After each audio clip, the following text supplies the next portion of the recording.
dignity. You're beautiful, you're strong, and you're resilient. You're resilient. You are gifted. You are strong. You are a blessing. Keep each other accountable. Woman, you are precious. You are extraordinary. You are loved. She is kind, nurturing, and very loving. You are God's precious gift to the earth and the body of Christ. Time to rise and build.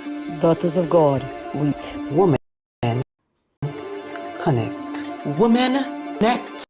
Women connect. Connect. Women connect. Women You are women. For women. Women.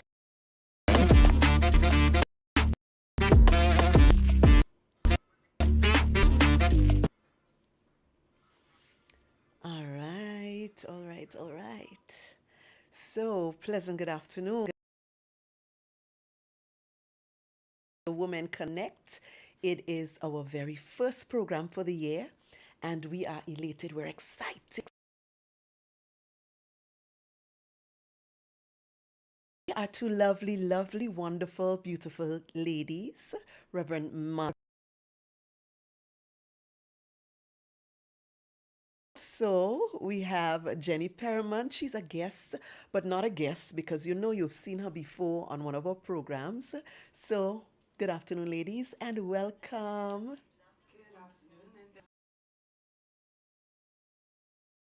All right, so ladies, you know what's going on. You know what's up for this afternoon. You don't want to keep all this information for yourself, so you know exactly what to do. Share the live. Come on.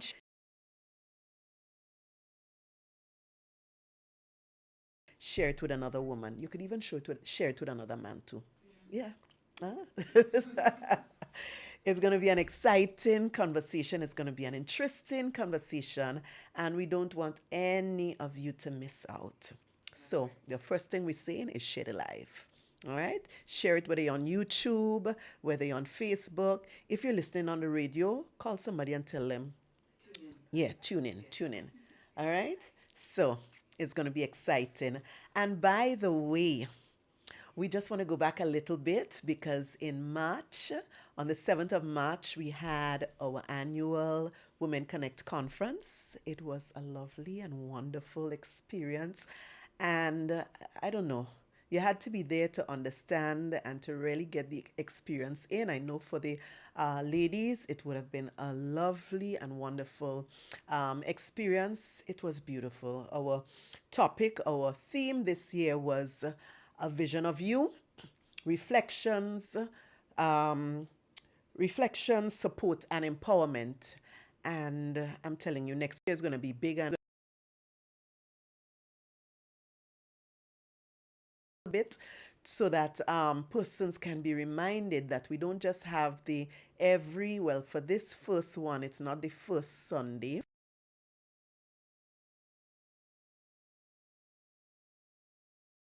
Last week Sunday was Easter Sunday, so we decided give people a little time with your family and so starting next month in May, it's going to be every first Sunday, so don't miss out at all right? So tell your girlfriend, tell your mommy, tell your auntie, tell your daughter, tell everybody. So, my ladies, we're going to have a conversation today. Guess what the conversation is about? Preparing for Boaz. All right, for those of you who don't know who Boaz is, we're going to give you a little rundown. We want to talk about the story of Ruth. So we're looking at the book of Ruth in the Bible, and we want to talk a little bit about that story of what happened to this woman. And for those of you who don't know who Boaz is eventually the man she married. All right, so the conversation that we're having this afternoon is preparing for Boaz. So let's go back to the first book of Ruth. All right, we paraphrasing as we go along. I think all of us know the story of Ruth and if you want to know the exact, all the details of what happened to Ruth and everything that happened you can go back to the book of Ruth and read everything through there. But we just paraphrasing this afternoon. We're just talking. But Masha have a Bible, so perhaps here and there we could get the exact verses and what the exact verses say. All right. So I don't know, Reverend Masha, you think you want to start it off for us? Before they went down into Moab, what happened there? So I think there was a famine. So give us a little rundown of what happened there and what caused them to go down to Moab. Well, yeah, because there was a famine, right, Mm-hmm. in the land, and what's his name? Yes. Right? So Moab was that place that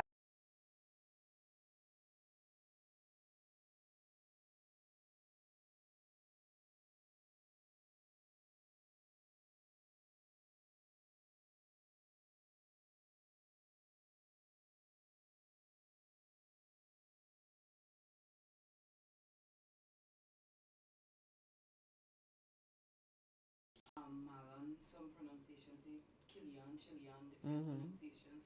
So they got married to two Moabite women, right. Ruth and Orpha. Uh-huh. Right. Yeah. Right? And Ruth was one of the women that married one of Naomi's sons. So that's how Naomi first came in. That's how Ruth and Naomi first came into contact because they now became relatives. All right, so things going nice. Let's say they're eating their food, they're getting everything they want down there. Maybe they got jobs. I don't know. Everything that happened in Moab, the Bible didn't give.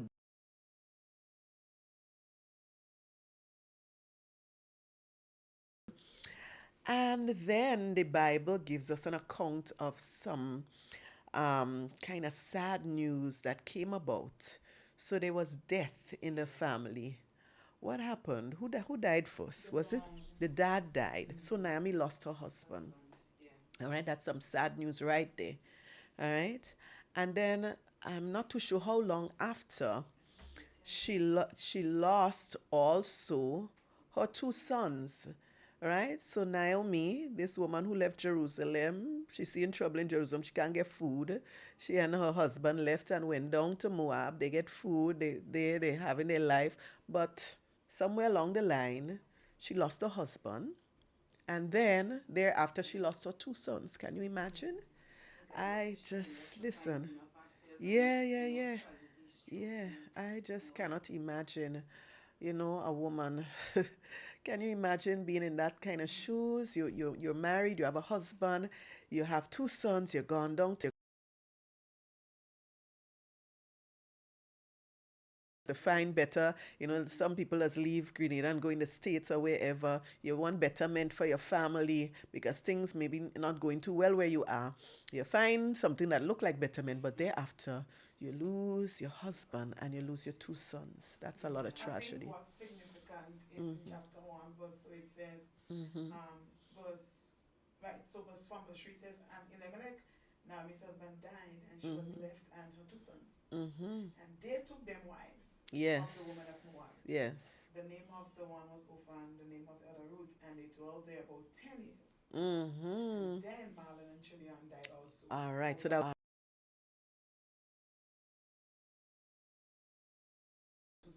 So husband. They took wives. Had their wives for about 10 years. And then they both died. She gained two daughters-in-law, which is be like Yes. daughters. So they. Right. And then they died. So imagine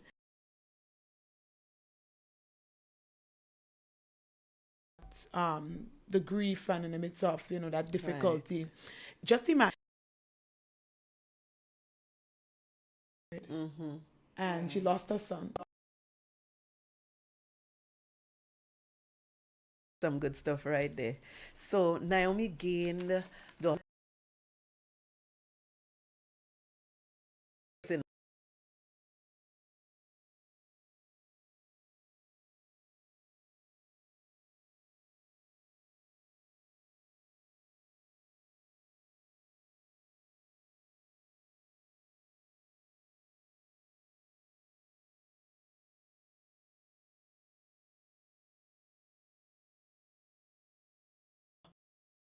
gained those two daughters, right? We call them her Yeah. daughters-in-law, but that's where the connection began, Right. right? It wasn't, at first it was good circumstances. Well, for Ruth and so, yes, they got married. They met this man of their dreams. Well, for Ruth, because we're focusing on Ruth today, she met this wonderful lady. And I assume Naomi was a really lovely woman. Yeah, Because, mother-in-law. mother-in-law, right? A lovely mother-in-law, right? So Ruth met her, but then Ruth lost her husband. Yeah. All right. So not only did Ruth lose a father-in-law, right? She also lost her husband, and she lost a brother-in-law as well. Yes. So there was a lot of loss there. Yeah. All right. The circumstances. So we're looking at the circumstances surrounding all of this, right? It was perhaps very trying, very difficult. I don't know. In those days, I think the men who really took care of the woman, and the woman were not really right. So it was not just losing a husband, it was perhaps losing money, the breadwinner, livelihood. I don't know what else came along with that. So it was a difficult time, I'm sure, for Naomi and for Ruth as well. And I think it's interesting also to note that for Naomi, she would have lost her husband, and her sons, they all would have grieved, but in the midst of the grief, they found wives. Yes. But then they died. Now Naomi would have gone through that process of grief. Yes. That she was able to maybe even walk her daughters-in-laws Yes. through. Yes. Because she lost her husband. Yes. So when they lost their husbands, she would have been able to identify Yes. and maybe to even tell them, Oh, this you know is how good stuff. I was able to Yes, be able to this walk is good through this stuff. grief, Yes. and to even maybe to help them. And then I guess that would have maybe helped them to Look at even what grow God did. closer Yes. in terms of, and even as we will see later that Ruth went with Naomi, Yes. I guess the bond, the Yes. connection in the Yes. midst of the grief, in the midst yes. of their similar experiences, yes. they were able to connect. Look at that. I didn't even look at that there, but Well, similar that had to be experience. the Holy Spirit, Yes, because God. You see, because God I will never make saw it yes. before. I mean, reading all the, this, I've read this book Yes. so many times, Yes. and I've never seen that. So it has to be the Holy Spirit revealing that in this moment, because I think yes. it's so interesting. Yes. Yeah. Yes. So they.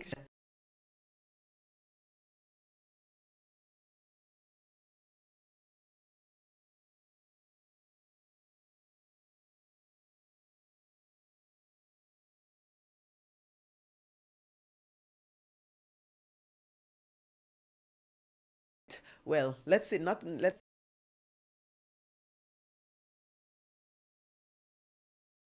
I'm in a strange land. My husband not there. I don't have sons. Best I just leave.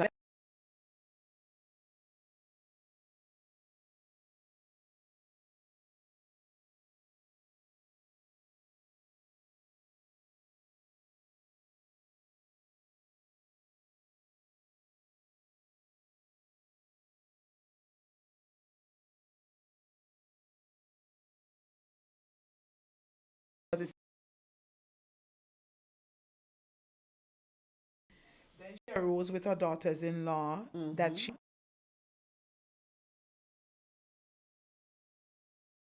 in the country of Moab,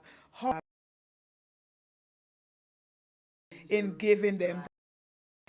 So the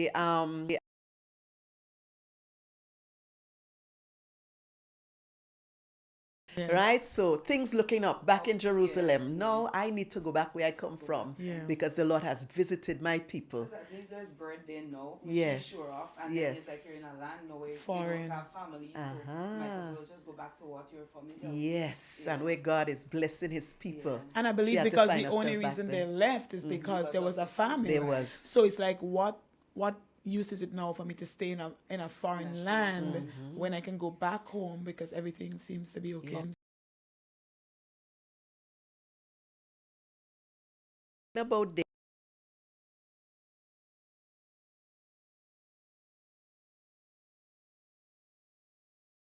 preparing for Boaz. Don't worry, all right. So we're preparing for Boaz. So this is where this is where we're at now. So Naomi experienced her grief, lost her husband, lost her sons, and there is Ruth with her. And Naomi is now making the decision because she heard that, listen, God has visited his people back in Jerusalem, so I am going to leave and I'm going to go back there. No more famine, I'm going back to my people. But in making that decision to go back, she's not expecting, these two girls, Ruth and what's the other one, Opera, right, to go back with her, right? But what was the conversation? Tell us about the conversation. What happened in there? Tell us, Jen. So she would have told them, well, basically of her decision to go back to her land, and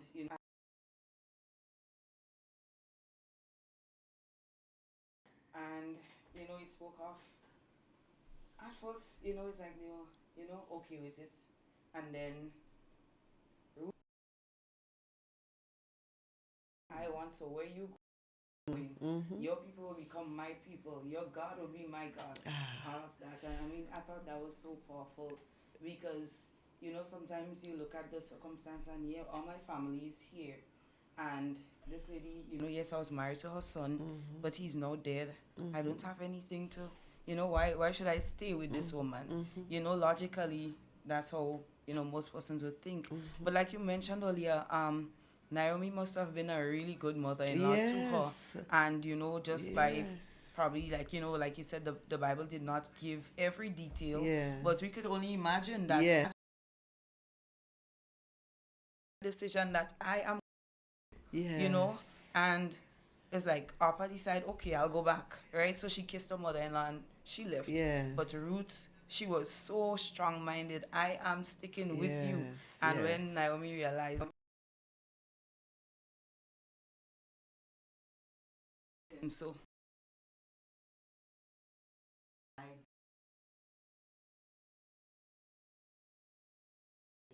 with her mother-in-law. Oftentimes when things happen in our lives, right, whether it be devastating situations or whatever may happen in our personal lives, God will always send somebody, right? Because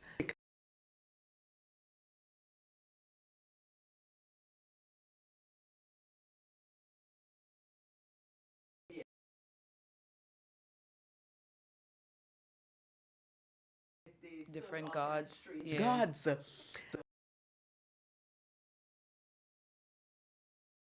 Right? For her to say, your God. So she must have heard some good things.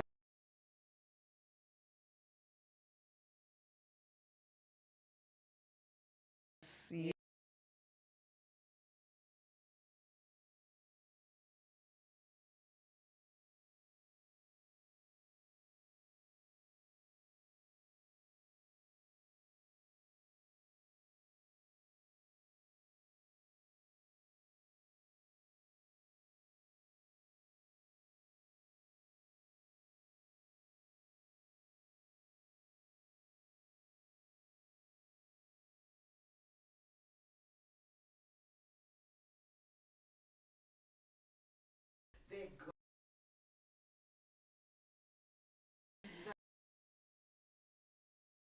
On to Ruth, I think something here. Go ahead. In verses 9 it says, the Lord grant you.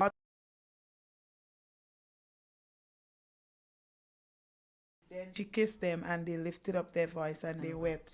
And even as you go down, you realize she's admonishing them more than once. And, they're crying.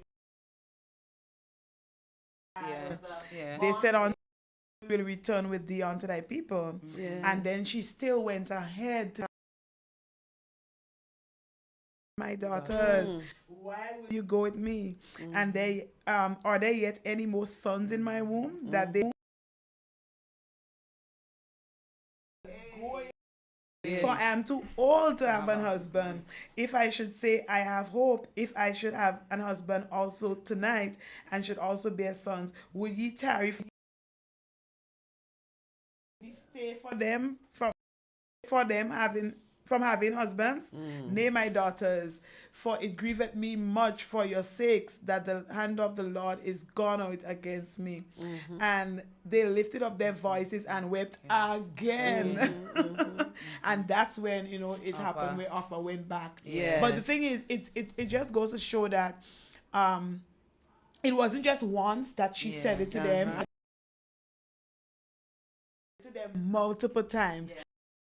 Okay, it's like she say, "Olive, go back," you know, whatever, and they don't listen in. They cry, So she's and like, they still like oh determined. gosh, Now we going with her, and she's like, "Oh gosh, I'm Forged in ready now." fire Exactly. and Just I imagine. can't help I don't have a husband.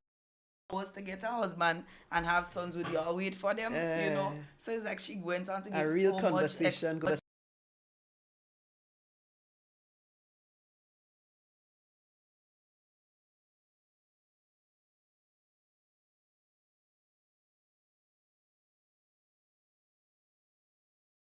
You see that something good that God has, you know, given to you, that no matter the situation, no matter what is being said or done, that you will hold on to it, just like Ruth would have held on.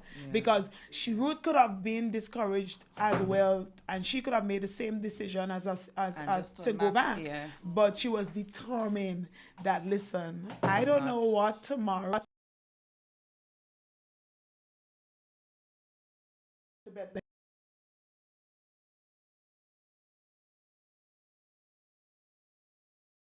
Faith is the substance of things hoped for, and is the evidence of things not seen. Because there wasn't a promise, because Naomi is setting the record straight that I ain't have no more sons. I ain't have a man for you. So even though you come with me, I cannot guarantee you're going to get a next husband. So I'm saying to you, stay where you guarantee that you can get a man. Right? But Ruth was like, to me, she was a woman of faith. Because she, even after Naomi said all that, she was still determined to say, I am going to go with you. And that to me, it was a prophetic declaration that Ruth made. She said, your God is going to be my God. Yes. I'm going to go where you go. Yes. I'm going to sleep where you sleep. So even if the house is not... Even if it's on the house. on the streets, wherever you go, Naomi, you don't know where you're going. You don't know what you meet when you go back. If your house is broken down, if it's, you know, whatever. But Naomi, I'm saying prophetically to you that as I walk by faith, that where you go, I'll go. Where you go, I go. Where you sleep, I'll sleep. Your people, and I feel like she went even further with that prophetic declaration that your God is going to be my God.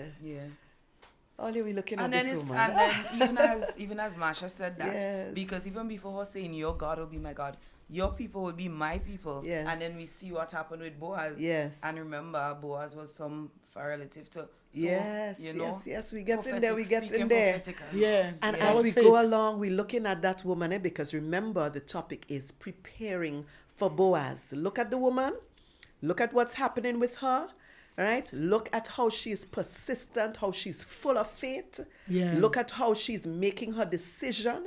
Right? She's not just she's not just Naomi told me to go back, I'm just gonna go back, I'm just gonna I understand, right? Compared to, not that we're saying that I don't want to pronounce the lady name wrong, Oprah, whatever is the other daughter-in-law name. Right? Not that we're saying she's not a good woman, right? Because even as Marsha explained, I believe that Naomi really was telling them, go back more than once, right? But look at Ruth in comparison. She is persistent. She knows what she wants, and she has faith about it. So though she was told to do one thing, she is seeing something different. No, there's something about this woman that I need to know more about. I need to know about her God. I need to know about her people. And in order to do that, I have to stay connected with her. And the thing about that is, sometimes, because you see, that was their mother-in-law, right?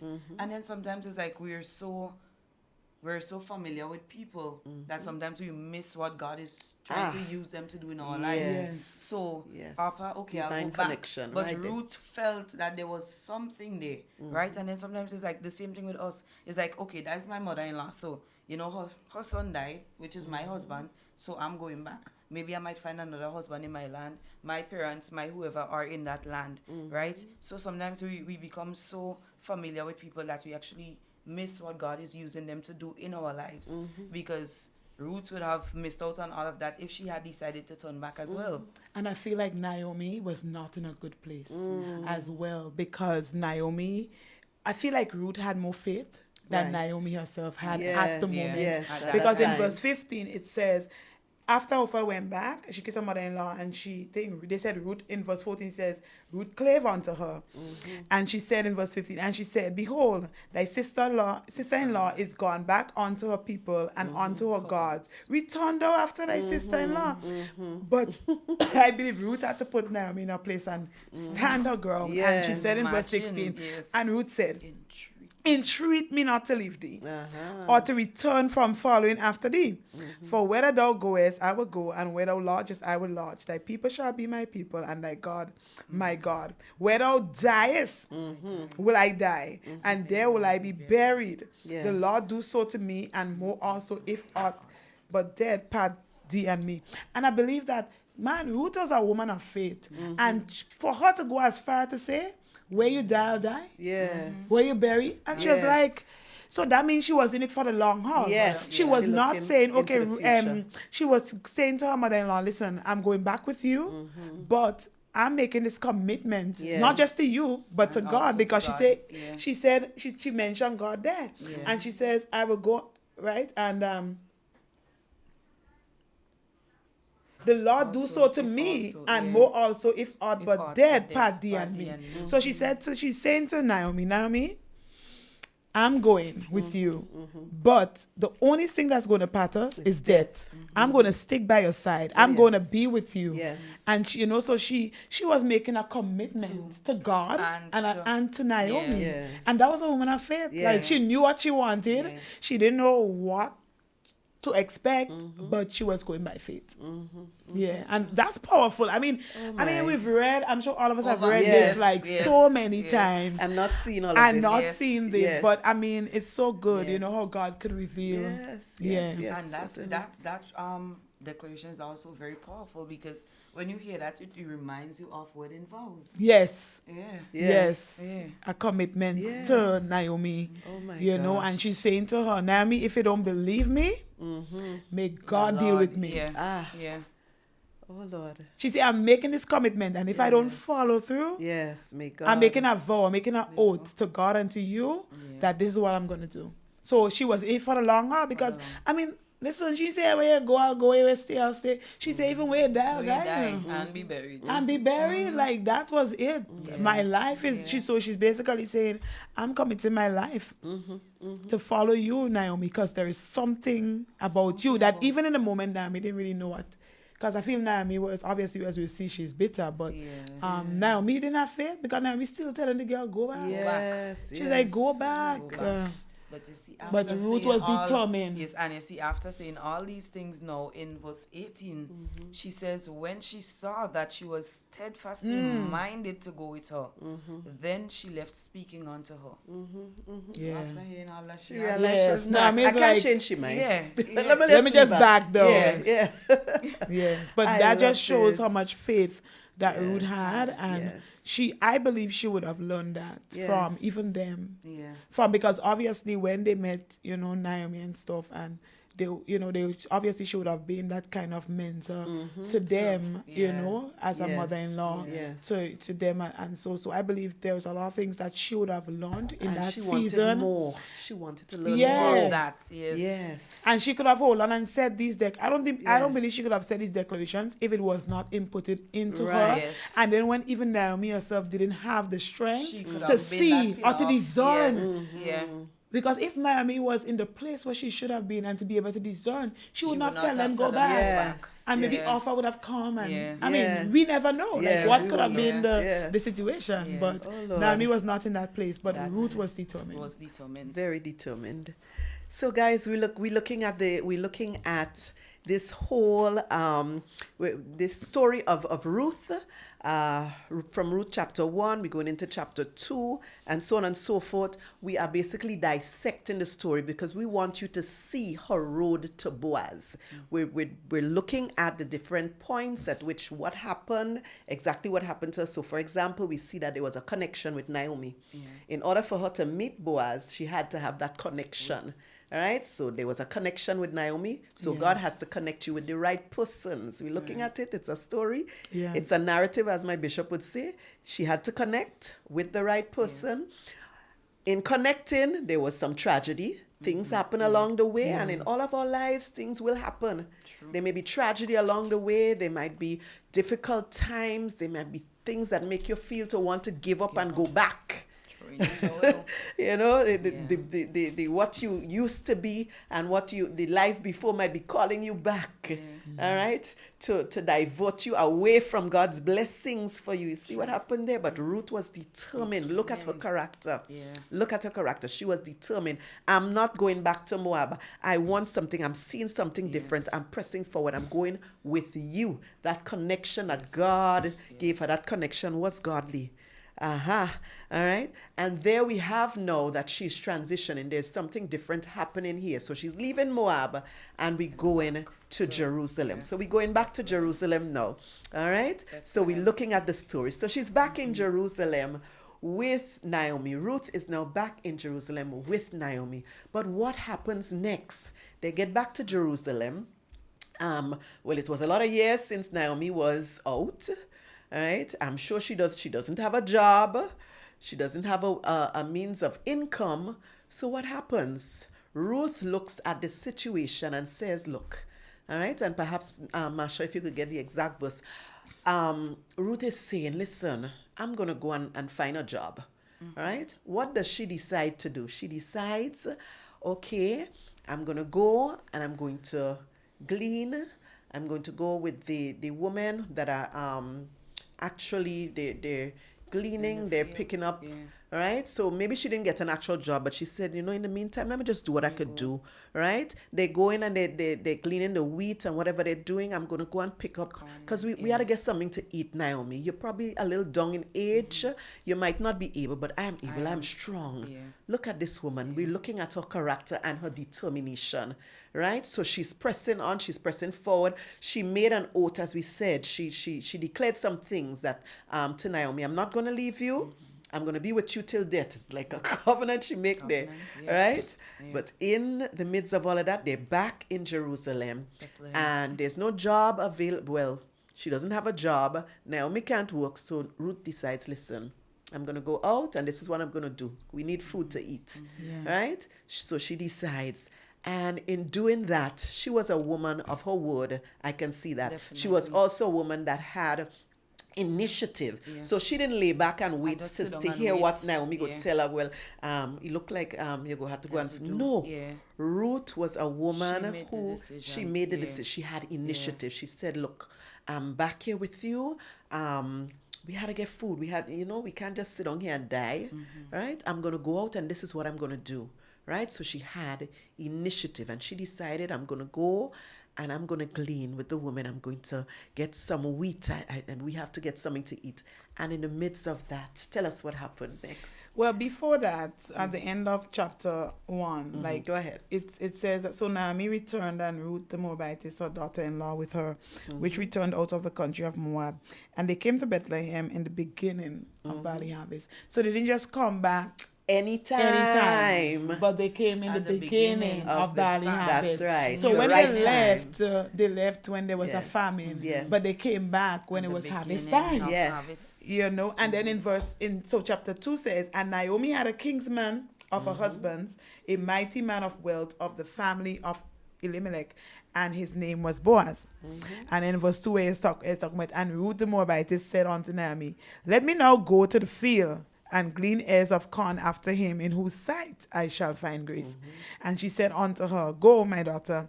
And she went and came and gleaned in the field after the reapers. And her harp was to light on a part of the field belonging unto Boaz, who was of the kindred of Elimelech. And behold, Boaz came from Bethlehem and said unto the reapers, the Lord be with you. And they answered him, the Lord bless thee. Then said Boaz unto his servants that was set over the reapers, whose damsel is this? Right? Only she meet Boaz. Or Boaz met her first. So he saw her first. Whose damsel is this? Yes. Right? So it's like, I like how it started off in chapter 2 saying, saying who Boaz was. Yes, We got yes, an introduction yes, as yes. to who Boaz was. So family to Naomi. And, you Uh-huh. know, Naomi, well, as you said, you know, Ruth was like, you know, let me go out. Let me Yeah. find work and, you know, Right. get food Get for food us. for us. And, you know, God, you know, and I love what, oh God, Ruth was a woman of faith. Because Yes. look what it says. And she said, let me go to the field and glean ears of corn after him, in whose sight I shall find grace. Yes. So Ruth wasn't just going out and say, okay, let me Yeah. go and work, let me go and clean, let me go. Yeah. But she was like, Yeah. listen, Yeah. I am trusting God is going to align me With the right. with the right person. He's going to Yes. align me I'm gonna into the find right favor. situation. Yeah. So she went by faith. She was Yes. like, in whose sight, you know, I find, I'll find Yes. yeah. So with this girl, Ruth, oh my goodness, like, yeah. We're discovering some things there, man. Definitely. Ruth was certainly a doer. She wasn't sitting back Yeah. and just let the circumstances of her life just make her go down and down and down. She was a woman of faith. She was a woman of she was initiative. yes, she took Yeah. initiative. And there she was picking up the, well, I say wheat, wasn't wheat now, was ears of corn, you said? Yes. Right? So she's there, listen, she's not the workers and them, you know, she whatever they have left over, that is what she picking up. Behind the But reapers. yeah, but whatever in fell doing off. that, here comes the man, the owner, the land, the person who employ everybody, and he say, boy, who is this woman there? Damsel. Right? He noticed her. Yeah. There must have been something About- special yeah. about her. Yes. She stood out. There She must stood have out been something. because he didn't see, he never seen Yeah, she before. yeah, Like.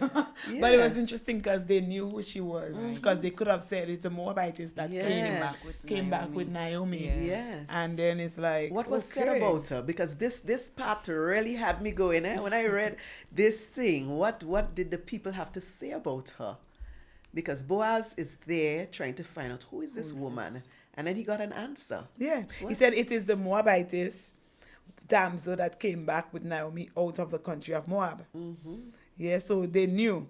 Because I guess, you know, like everybody knew Naomi, and then this young lady is coming with Naomi. So Yes. it's like they became the talk of the town. Yes. So it's like you came from a place where but God is bringing you into a place where you're noticed, where you're like, where you stand out. Yeah. It's not like you trying to make yourself stand out, but it's God bringing you into a place that you are noticed by everybody. Yes. Yes. And for what she did. Because coming in Right. at the end of chapter 1, it mentioned where the person saw her, and it was like, everybody's, isn't that Naomi? Yes. That's when she told them, you know, call me Mara. Yes, Mara, because You she know, has because been- the Lord had dealt bitterly with me. So, you know, it's like persons actually saw she came back with this young lady. Yes. And I guess would have inquired. And, Yes, you and then know, the story came Yeah, out of all that yeah. happened, right? And here is Boaz inquiring, and they told her this is the Moabitess. She came with Naomi, and they must have given him the whole lowdown, or Rundown. perhaps maybe he heard about it before. Even before. right? Yes. Exactly. Because Yeah. in verses,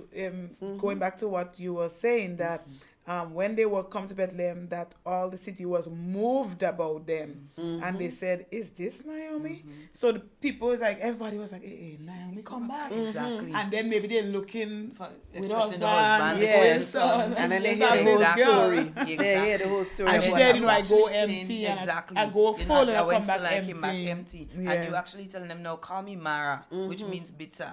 You know, so it's like they must have inquired, well, what Right, happened? yes. You know, and she would have And then probably- who is this woman with you? Yeah. And, you know, she give them the whole The lowdown whole of rundown. what So they could have happened. said to Yes. Boaz. This is the Moabitess. Right. This is the woman she gave them the who tea came and back they with gave him the Naomi. tea. So, listen, what did Boaz have to say? Did he say, well, will this one come out? I didn't employ her. Tell she to move out of the way. Did he say that to her? No. Not at all. But Boaz, let's get the rundown of the story. Sister Masha had the Bible. Right, so verse 7 says, Uh-huh. and she said, I pray you, let me glean and gather after the reapers among the sheaves. So she came and had continued even from the morning until now, that she tarried a little in the house. Then said Boaz unto Ruth, hearest thou not, my daughter? Go not to glean in another field, neither go from hence, but abide here, fast by my maidens. Let thine eyes be on the field that they do reap, and go thou after them. Have I not charged the young men that they shall not touch thee? And when thou art athirst, go unto the vessels and drink of that which the young men have drawn. Then she fell on her face and bowed herself to the ground and said unto him, Why have I found grace in thine eyes, that thou shouldest take knowledge of me, seeing I am a stranger? And Boaz answered and said unto her, It had fully been shown me all that thou hast done unto thy mother-in-law since the death of thine husband, and how thou hast left thy father and thy mother and the land of thy nativity, and art come unto a people which thou knewest not heretofore. The Lord recompense thy work, and a full reward be given thee of the Lord God of Israel, under whose wings thou art come to trust. I mean, come on. Favor, grace, favor. And she continues in verse Favor on 13. the left. And she said, Then she said, Let me find favor in thy sight, my Lord, for that thou hast comforted me, and for that thou hast spoken friendly unto thy handmaid, though I be not like unto one of thy handmaidens. Oh Lord. This I mean, woman- this is like, wow. I know, right? So I love the fact that, Boaz, he said it has been told me. Yes. So it's not just told me who you are, that Yes. you were, Naomi's daughter-in-law. But what you did. But that what you you did. did, Yes. that even from the death of it, how you took care. Yeah. Because Ruth would have, they would have taken care of Naomi as well. Yes. Because I'm Obvious, sure yeah. they would have gone out and find work and to be Exactly, yeah, able. yeah. The fact that she came right back into Bethlehem and she was willing to go find work. Yes. That tells me that when their husbands And died, they that were they taken- did the same yes, thing. Exactly. Yes, certainly. You know? Exactly. Certainly. Yeah, they did the same So thing. guess what? Her works, the things that she did, her kindness, everything that she did for her mother-in-law, it was heard of. It was her. Yes. People heard, and Naomi must have spoken up. She must. Well, how else would they have heard about it? Yeah, Exactly. she Right? told them the She was Exactly. pleased. She was Exactly. pleased with this woman. This woman was Yeah. treating her really Yeah. good, right? And she had to tell everybody, look, this daughter-in-law, she's a real good woman, real good- right? She was telling people of what this woman did What for she her, did. Yes. right? I could only imagine. I mean, we're going to talk about Ruth's character in just a little bit, because we want to be able to highlight some of the things. We already said that she was a woman of faith and other things, but we want to highlight because we are looking at preparation for Boaz, preparing for Boaz, right? We're looking at the story of Ruth, but we're looking at the people out there, the woman out there. You're preparing for your Boaz, and Boaz, in a sense, we're looking at it as your husband. Somewhere along the way, you want to be able to meet that Boaz, your husband, right? And look at her preparation. Look at the things she's taken initiative. Look at her personality. Not even personality. Let me say character. Her character, yeah. This woman is a woman full of faith. She is. Let's go straight to the character, because we could come back to the story here and there.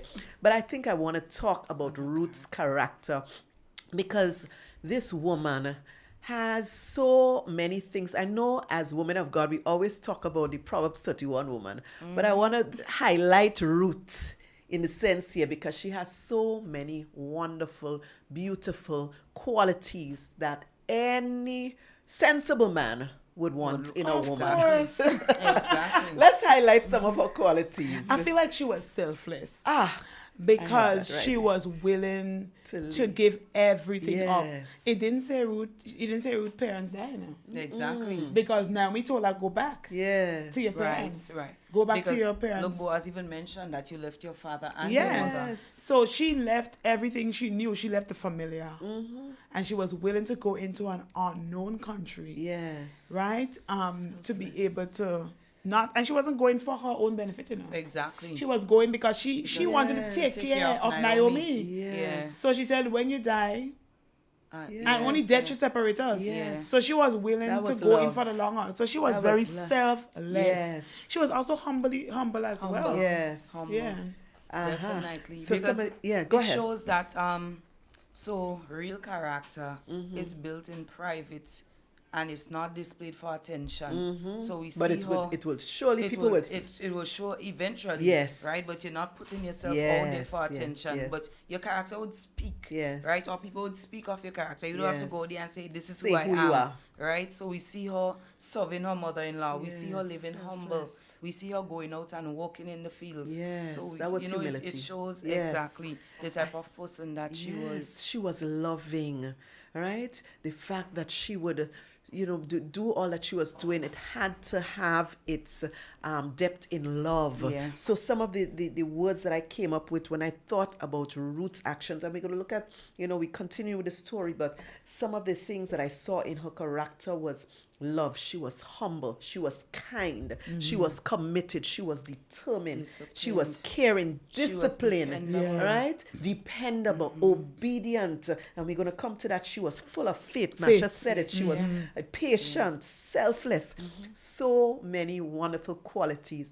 And listen, I'm not telling any woman out there to start to pretend to be kind or pretend to be And that's the selfless. thing. That's because I was just about to say, with all these qualities, Yes. right?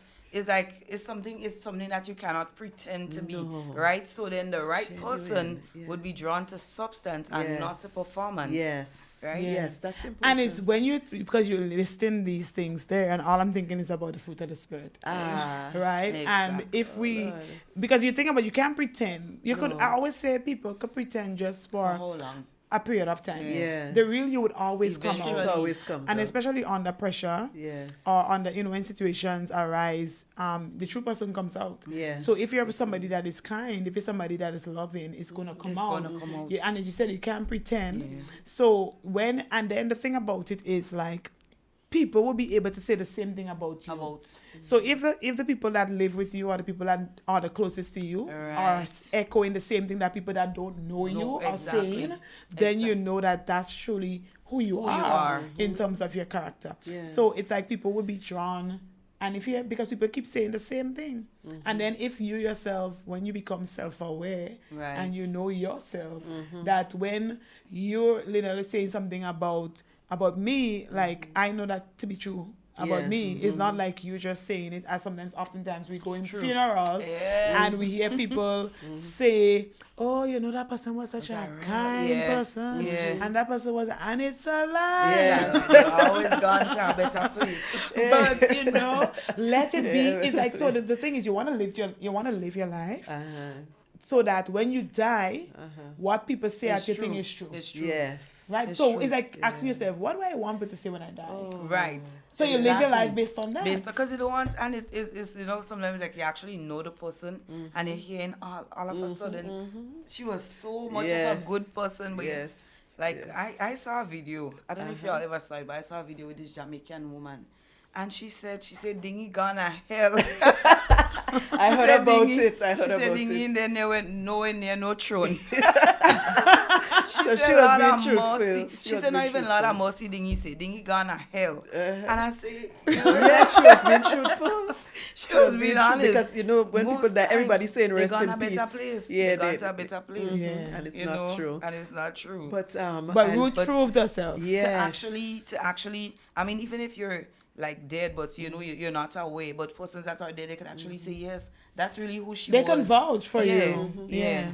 And that's what was happening, because you remember, these people in Bethlehem, they don't know Ruth. They don't know her. But Naomi knows. Yes. She's lived with her for all these years, and she knows the kind of characteristics she's. And then Naomi, even, I feel like if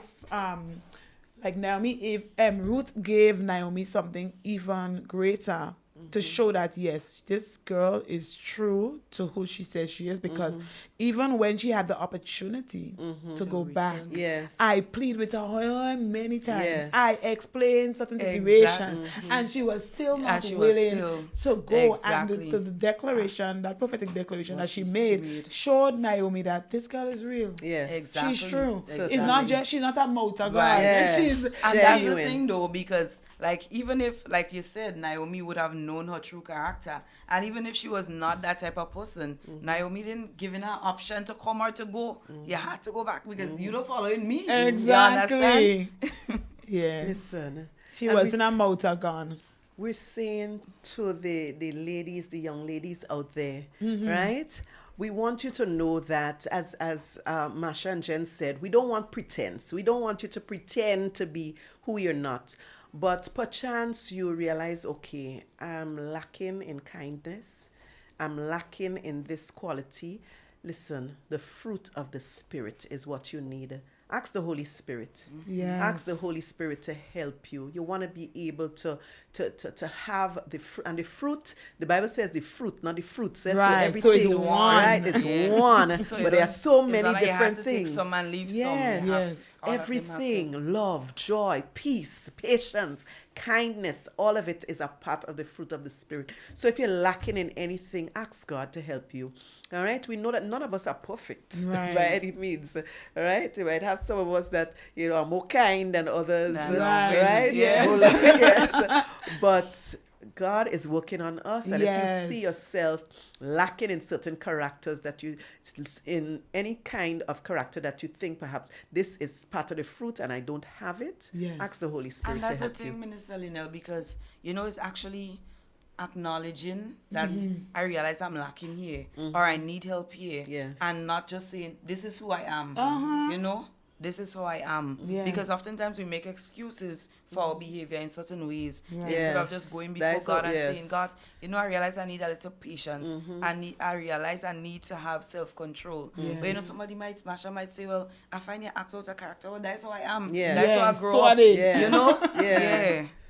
And I think even as we're thinking about preparation for Boaz, and as you said, like we go before God and ask him. Because I remember there was a point in my walk, in my journey when I was in youth and a mission, and you're going through that process of like, growing and I remember there was a time when I realized, Lord, I need to be more gentle. And I remember coming across this is a booklet and it talked about gentleness. And I believe it was God answering me when I said to him, Lord, help me to be more gentle. I kind of rough, I kind of, whatever and stuff. And I remember finding this like a booklet and I just went ahead and I did this study. And the little booklet was talking about, different things. And it's like a study, a couple of days. And I actually took my time and I went through that study. And I actually saw, areas where I needed to repent. I saw areas where I needed to adjust. And it gave pointers of how to be able to be more gentle based on scripture and stuff like that. And I saw a change. Right. And that's the thing about it is maybe because of your background, maybe because of your upbringing, maybe because of just situations. Because I know I became very like aggressive or like thing or harsh because of certain things that would have happened to me when I was younger. Right. So it's like a wall that I build up to just be like, like rough, to just protect yourself from being hurt.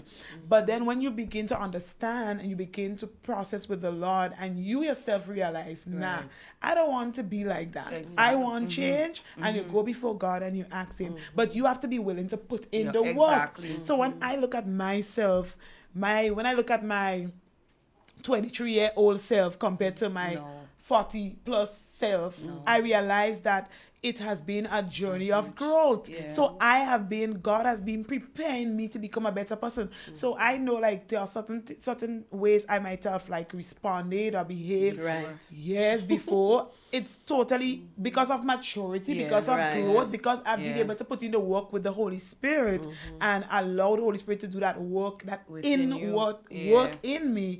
I'm in a better place now, and I could be able to respond in a better, as you said, like we're not perfect, we're still going to make mistakes, but you're mature to the point where you're not where you used to be 10 years ago, 15 years ago, but you're more you're able to handle situations in a better way. So even as you're preparing, it's like some people think like, okay, well, I'm preparing for my Boaz, but you have things, you have things to put in the work. work. And that's the thing. Put in the and work. that's the thing, because I in the remember, work. and that's why you see like in situations like these two, you have to know. So for example, with the narrative with Ruth, right? She sought counsel from Naomi when it came to sensitive situations and stuff. And we have to be wise, like in who you're seeking counsel from. Because I remember, like, I know I have things that I need to work on before I get into a relationship and thinking about marriage and all of that. And somebody was telling me, oh, well, it's like, God go help you, and when you're going and whatever. I said, no, Yeah. no.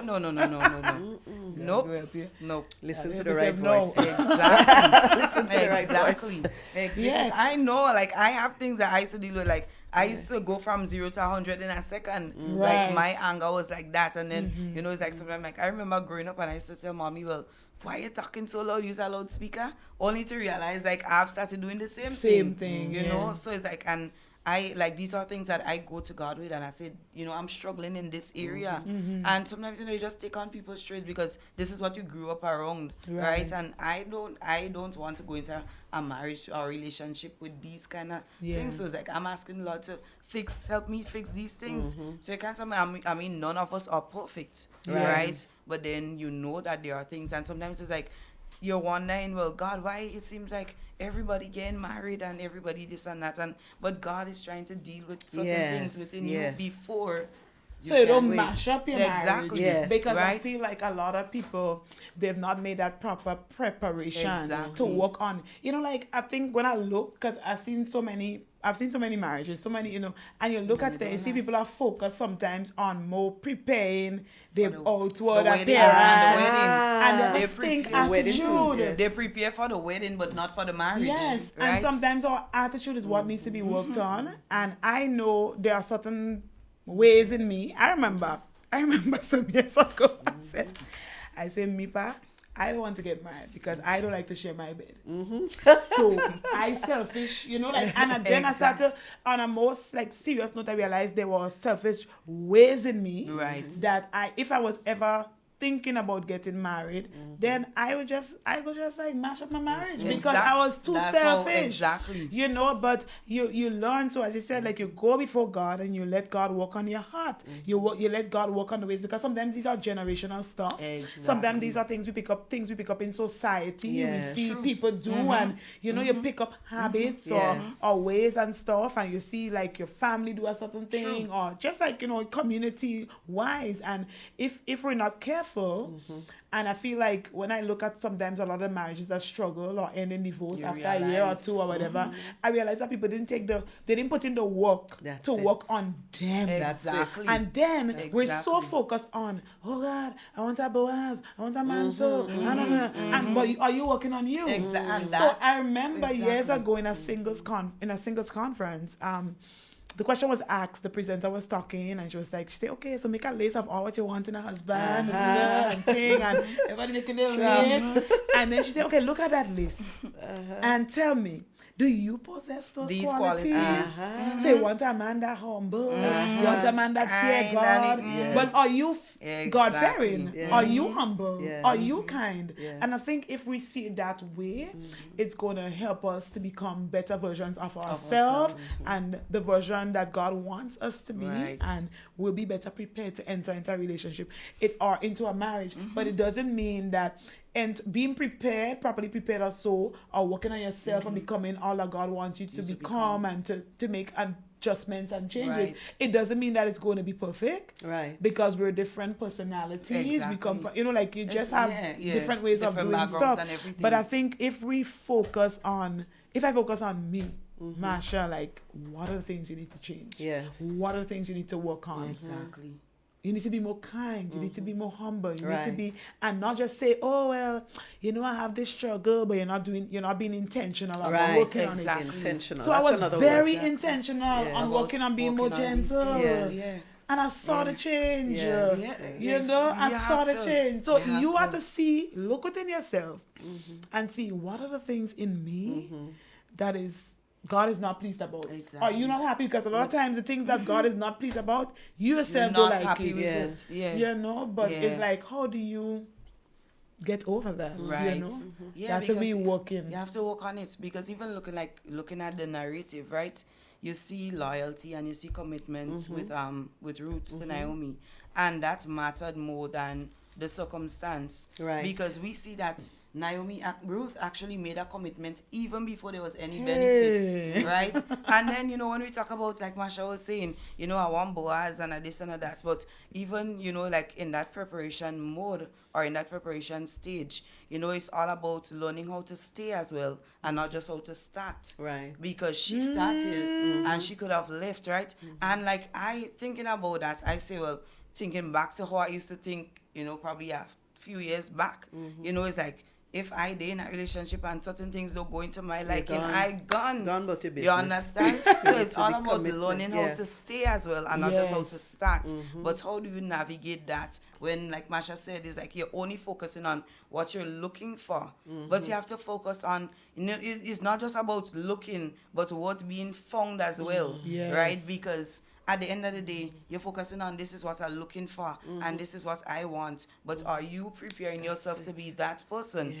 Because when we look at the qualities of Ruth, you understand? Boaz wasn't just attracted to anybody, but when we heard about the character and the type of person that she was, and most time you want a Boaz, but you're not a Ruth. Yes. Oh, Lord. Simple as You're that. preaching. Oh, Lord.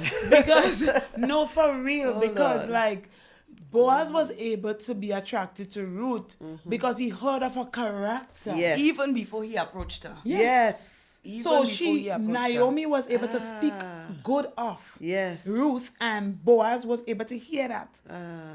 Right? And so it's like, you're looking, but the same way somebody's looking, are they seeing that characteristic in me? Because I'm looking for Boaz, but is that Boaz seeing the Ruth, the quality of loyalty, of humility, because he realized that step that Ruth made, he realized, nah, boy, she different. She different. She So committed. not like the rest. And so he's like, okay, if she could be so committed to her mother-in-law, whereby she had no thing to gain. Right. Exactly. So, that is the like kind of woman I want. She committed before there was even any benefits, No right? commit. Yes. So that's the thing, because it shows that integrity and reputation matters, right? Because he heard of her character even before he approached her, even before he spoke a word to her, right? And that just, well, it tells us, as even, singles out there, you have to live in such a way that person could speak highly of you.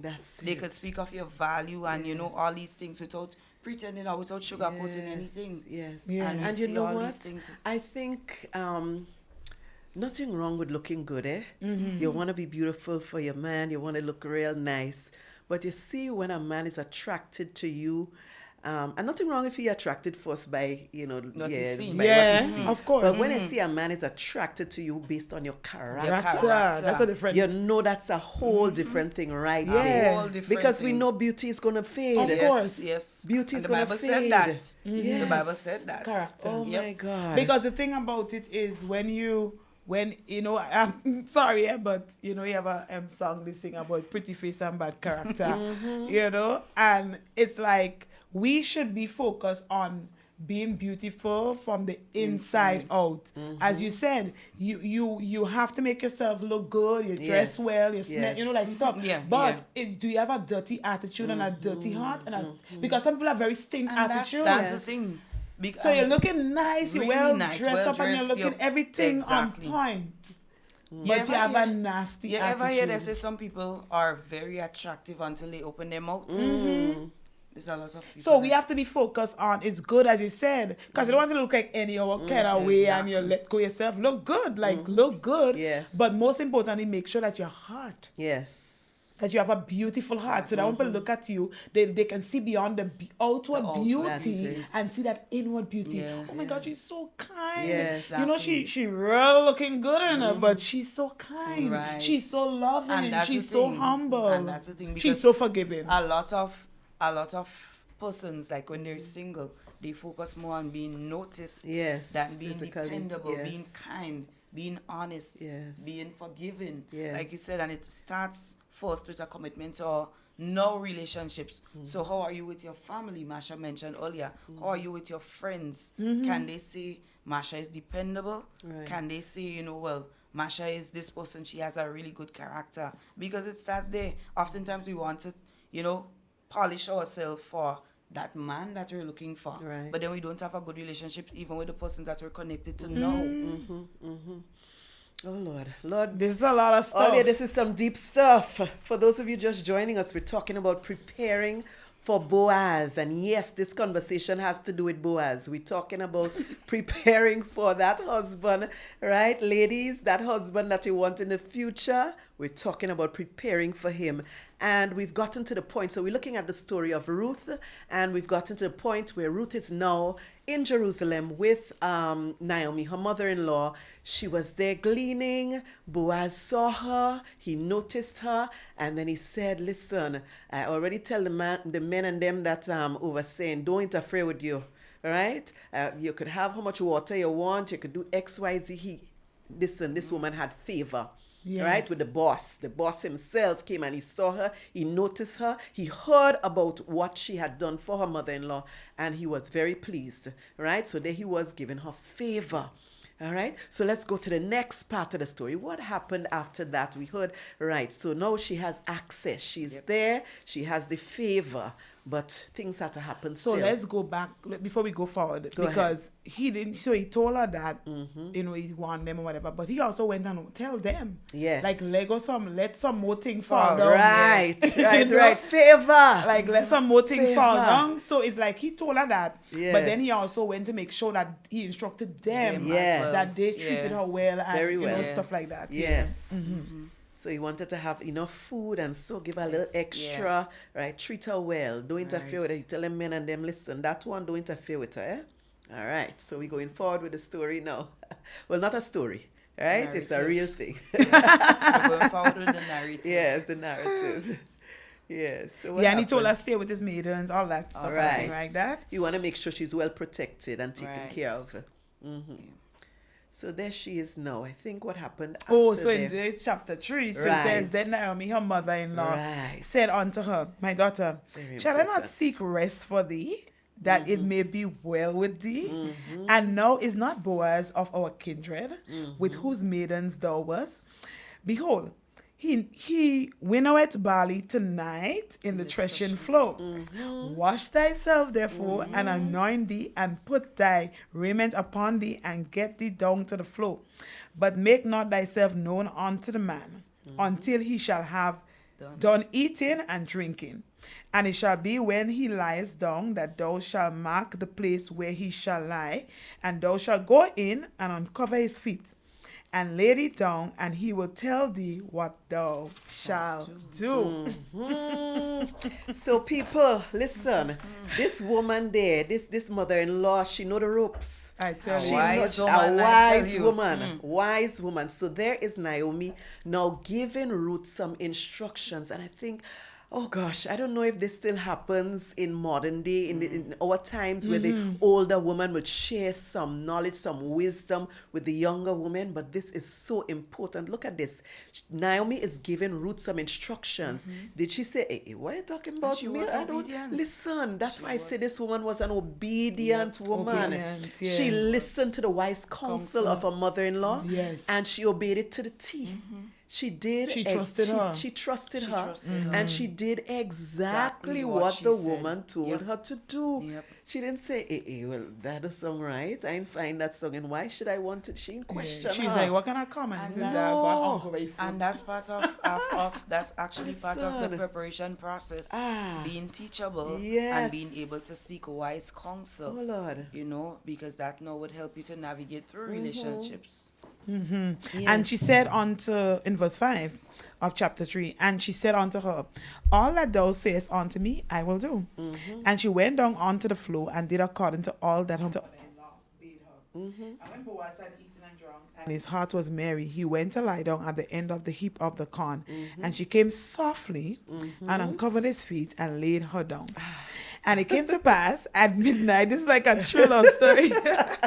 And it came to pass at midnight that the man was afraid and turned himself, and behold, a woman lay at his feet. And he said, who art thou? And she answered, I am Ruth, thine handmaid. Spread therefore thy skirt over thine handmaid, for thou art a near kinsman.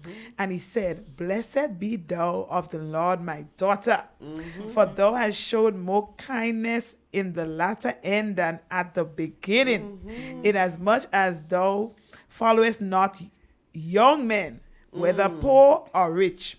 And now, my daughter, fear not. I will do to thee all that thou requirest.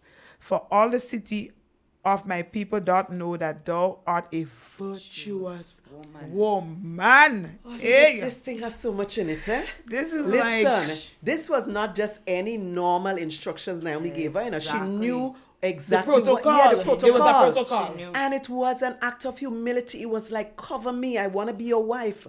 Cover me. It's like, Hey. you know. Yep. And listen, this is humility. It is. It's not like she gonna lie down next to the man. You know, she was at his feet. Yes.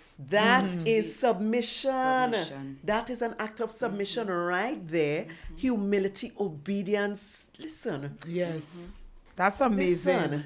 And verse 12 says, and now it is true that I am thy near kinsman. Howbeit there is a kinsman nearer than I.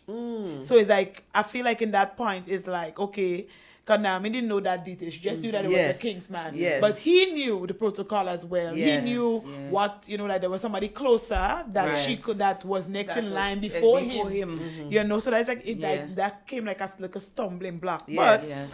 in verse 30 says, tarry this night, and it shall be in the morning that if he will perform unto thee the part of a kingsman, well, let him do the kingsman part. But if he will not do the part of a kingsman to thee, then I will do the part of a kingsman to thee. As the Lord liveth, lie down until the morning. And she lay at his feet until the morning, and she rose up before one could know another. And he said, let it not be known that a woman came into the floor. Also he said, bring the veil that thou hast upon thee, and hold it. And when she held it, he measured 6 measures of barley, and laid it on her, and she went into the city. And when she came to her mother-in-law, she said, who art thou, my daughter? And she told her all that the man had done to her.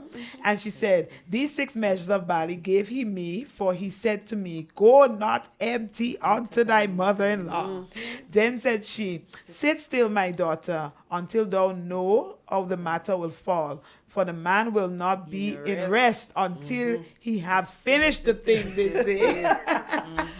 I love this. Now, going back a little bit, even when he spoke about, when he said, this thing that you have done is more kind than what you did to your mother-in-law. I believe that Boaz, in his mind, he looked at Ruth and he said, boy, she kind of out of my league.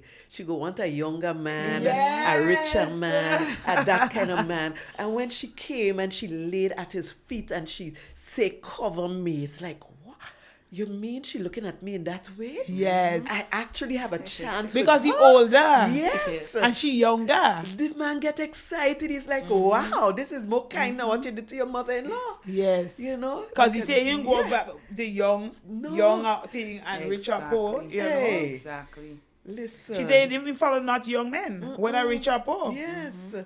You know, but yes, she... This thing is exciting. This thing is exciting. This woman was being obedient, and in her obedience, she was directly or placing herself in the place that God wanted her to be to receive her blessing. So timing as Timing. well. So Timing. So, in actually seeking that husband, that preparation stage, you have to actually trust God's timing as well, and not just your feelings, right? Because we see she did not just impulsively chase him, but she, with patience, the right cultural respect and the Right, proper the protocols, process, yes. right? Before anything could develop there between them.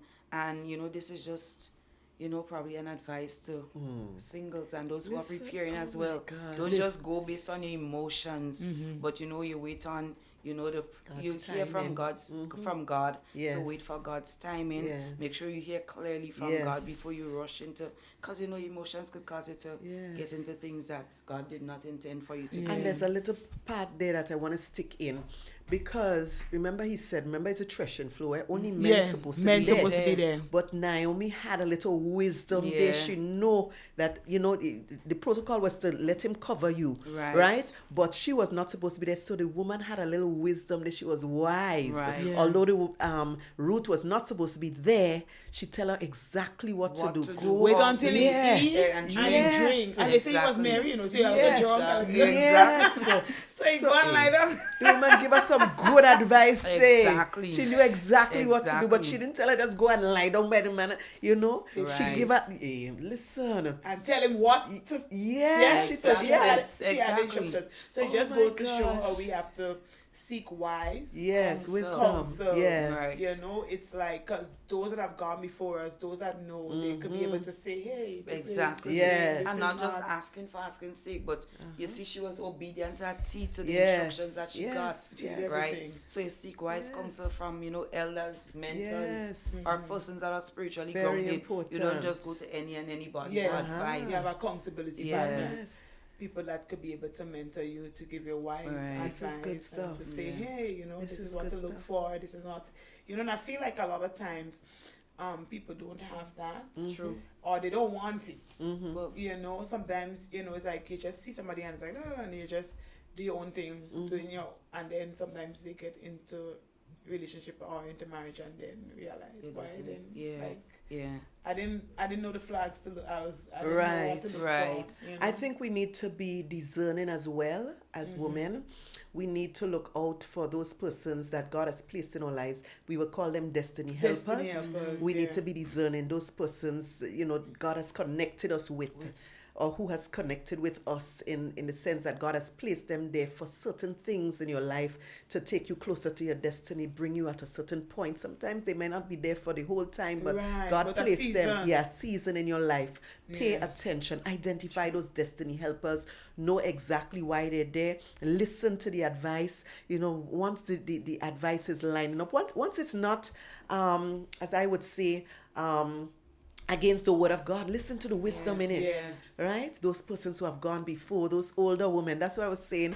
I'm not too sure if that we have that tradition anymore, and maybe we need to, the older women We in need the to get church, there. we Yeah, need to get back to that The Bible point speaks- where the Bible speaks about yes, that. the old older women ones teaching the younger ones. There is wisdom in that because you know a lot that we don't know. Yeah. There's a lot that you can share with us, certainly about a lot of things in life. So it's Yeah. not a lot of things. How to wash. There's so much that we can Exactly. learn from older women. Exactly. Yeah, just to experience. Hey, Yeah. listen. And I feel like There's a lot.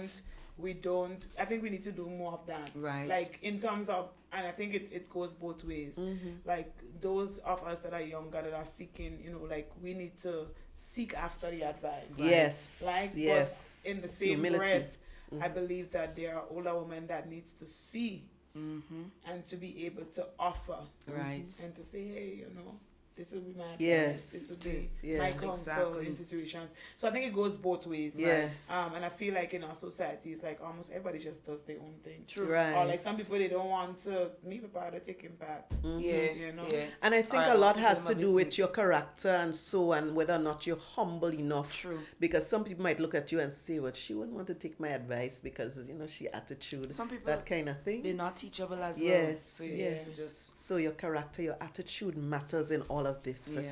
So, well, the long and short of the story is that Ruth got her Boaz. Oh, yeah. I just like this last piece in the verse where Yes. where she told her, she said the man will not rest Until you until he have finish the thing finished this his day. thing. Listen.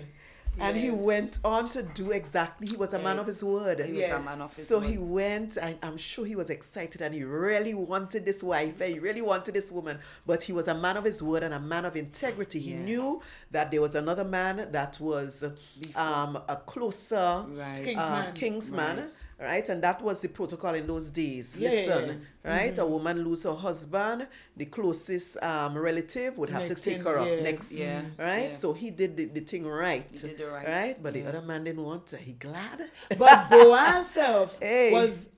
Boaz was a wise man. Yes. Because Boaz went, let me read it. Yes, Yeah. let's hear the word. Let's hear the word. Exactly what he said, right? Right. So let me read. Yes. Let me read from thing. He was wise. So let me start from the beginning, verse 1. Then when Boaz up to the gate and sat him down there, and behold, the kingsman of whom Boaz spake came by, unto whom he said, Oh, such a one, turn aside, sit down here. And he turned aside and sat down. And he took 10 men of the elders of the city and said, Sit ye down here. And they sat down.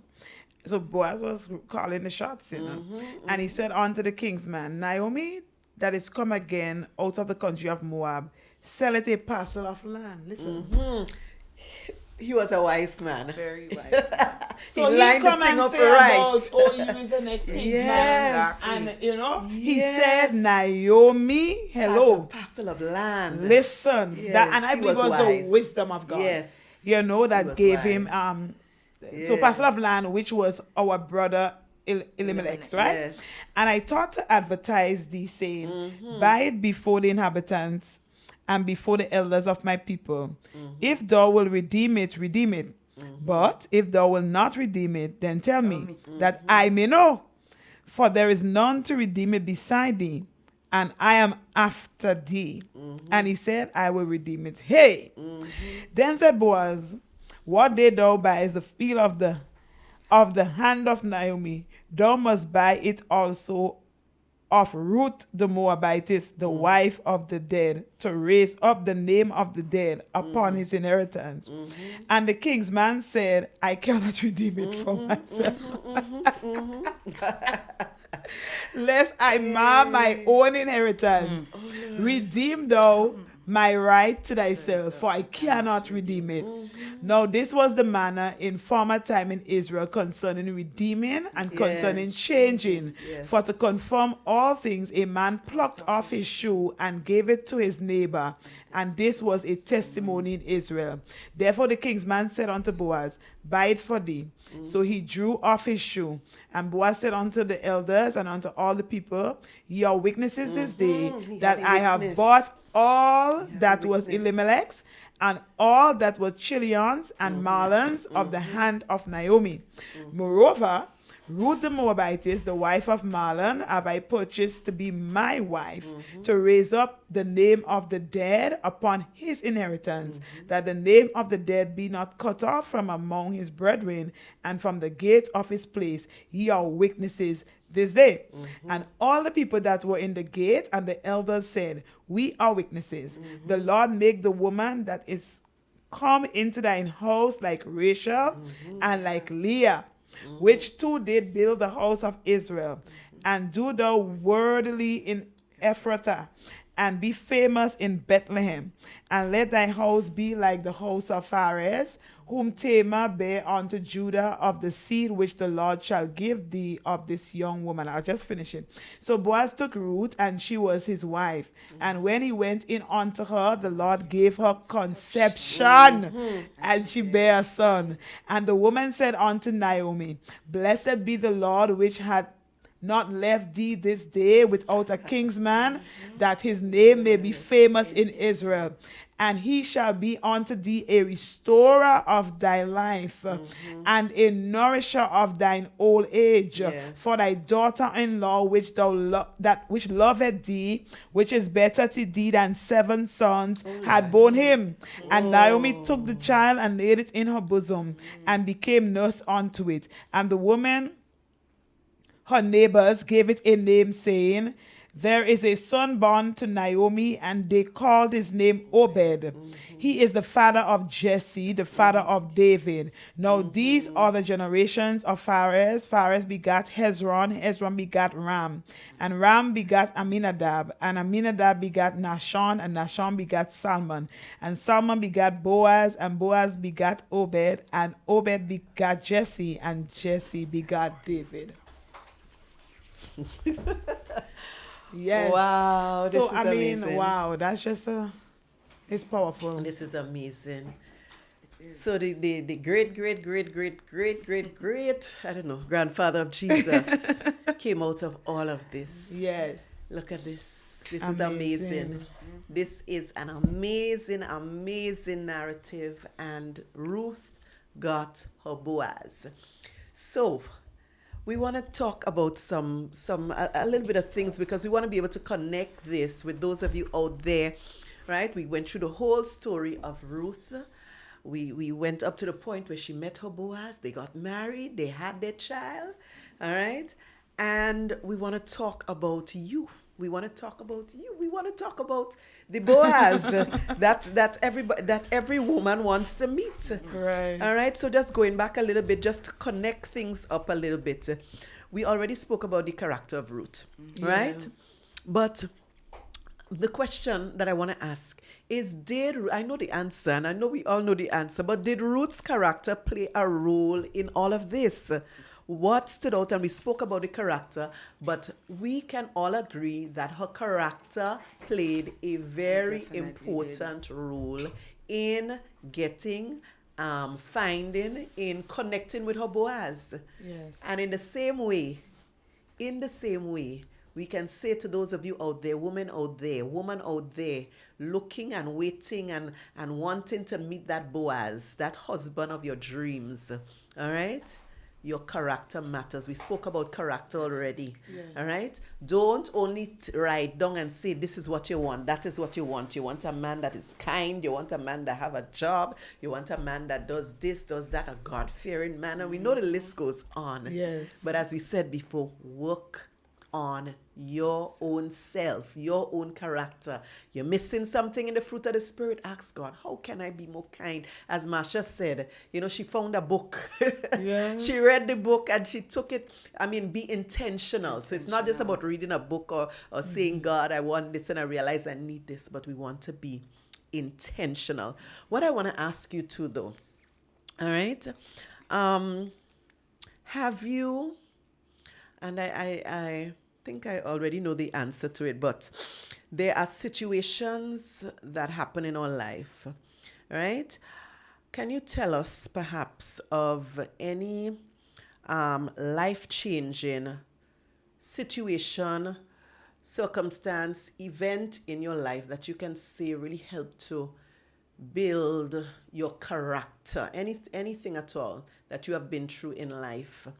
All right. Like we know that Ruth went through, she had the death of her husband, her father-in-law.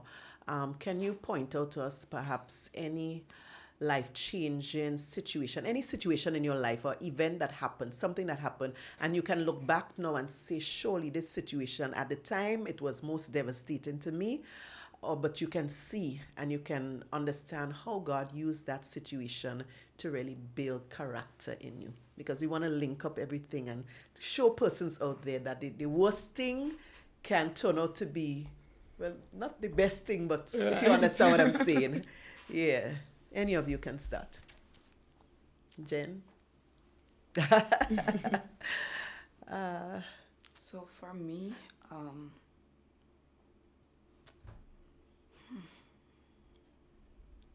so I had a kind of similar Ruth experience where I would have lost my mom. And that, at the time, like, I would have never looked at it as, when the Bible says that all things work together for good. That actually played a huge part, because at that point, I had to, at that point, I had to actually change some of my habits and things that I was used to in order to become the person that I am and still working on now with the help of God, right? And that's okay. You can just share all that you want to share, and you don't have to go. During that time, like when I lost my mom, I was not as grounded as I am now in my spiritual walk with God. Yes. And that helped to bring me back to that place, because I always knew about God. I grew up in church, and my mom was the one that laid that foundation. So when I lost her, I actually felt isolated for some time. I was not really in, like, I used to be in church, but not as much as. And it was within that time, like, character, like, from coming from somebody that partied a lot, drank a lot, and all of that, is like that loss actually helped me to become, like I said, the woman that I am today, and Yes. and is actually still becoming, Yes. because we're a working process. Yes. And none of us can say like, okay, I have arrived, no, and I am there, I'm perfect, no. We're a working process, and every day, you realize that there's something I need to work on, and that was it for me. That was one of the Life-changing yeah. situations. What about you, Masha? Well, I would say for me, like, well, I'd given my life to Christ, and then, serving the Lord, and so. And then there was a kind of dark period in my life. And I came to the point where I realized, listen, the life that I was living, even if I was a Christian, the life that I was living, it was not pleasing to God. And, I needed to really find God, find purpose, like really to find what God wanted me to, like to be and where he wanted me to be. So it was, I would say that life altering would have been me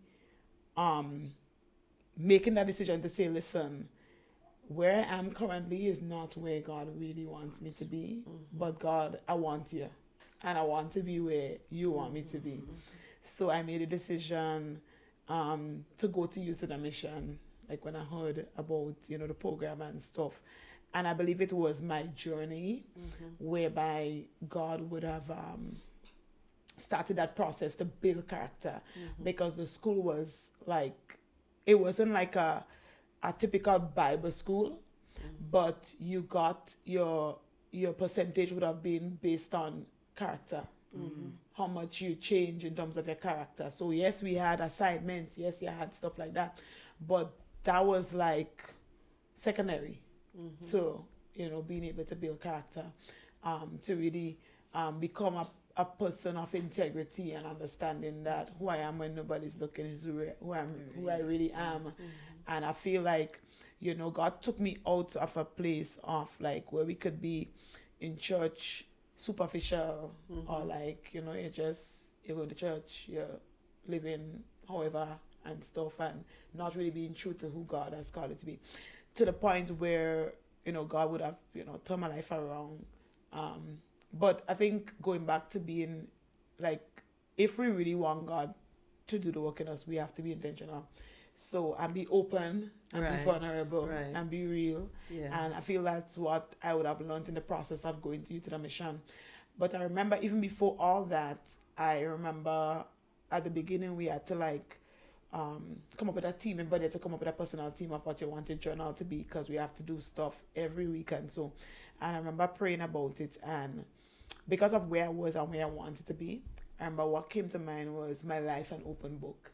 So I wanted my life to be an open book, because it was, prior to that, it was like, hidden stuff, things in the dark. So I wanted my life to be an open book. And so it started with me saying, Lord, I want my life to be an open book. So even as tough as it might be, I'm going to be open, I'm going to be honest, I'm going to be real, I'm going to be humble. And from me saying that to God, it didn't mean that it made the journey easy. It was painful at times when you want to just run and hide and, pretend to be something else that you're not. But that's where I believe God started the process of really building character. Right. And for me to recognize that, like God has a plan, God has a purpose. And I believe that my journey and my whole experience with Youth in a Mission, well, I didn't know at the time. I was just going to do a 5-month school. It ended up being me spending 10 years in Youth in a Mission. But I think it was 10 years necessary of God building me to become the woman that I am today, that I could make certain decisions. I could just be me. Like, so maybe prior to YWAM, people might have not been able to say, oh, she's so kind, and she's so this, and she's so that. Because God had a lot of rough edges that he needed to smooth off, which he still has to smooth off. But when I look back at my life, from back in 2007 to now, I have seen a work of transformation. Not a perfect work, but a work in progress. But I'm definitely not the same 23-year-old, that was like fearful, don't know your identity and all these things. But I am confident in the woman that I am and who God has created me to become, and that he continues to shape and to form and to make and to mold.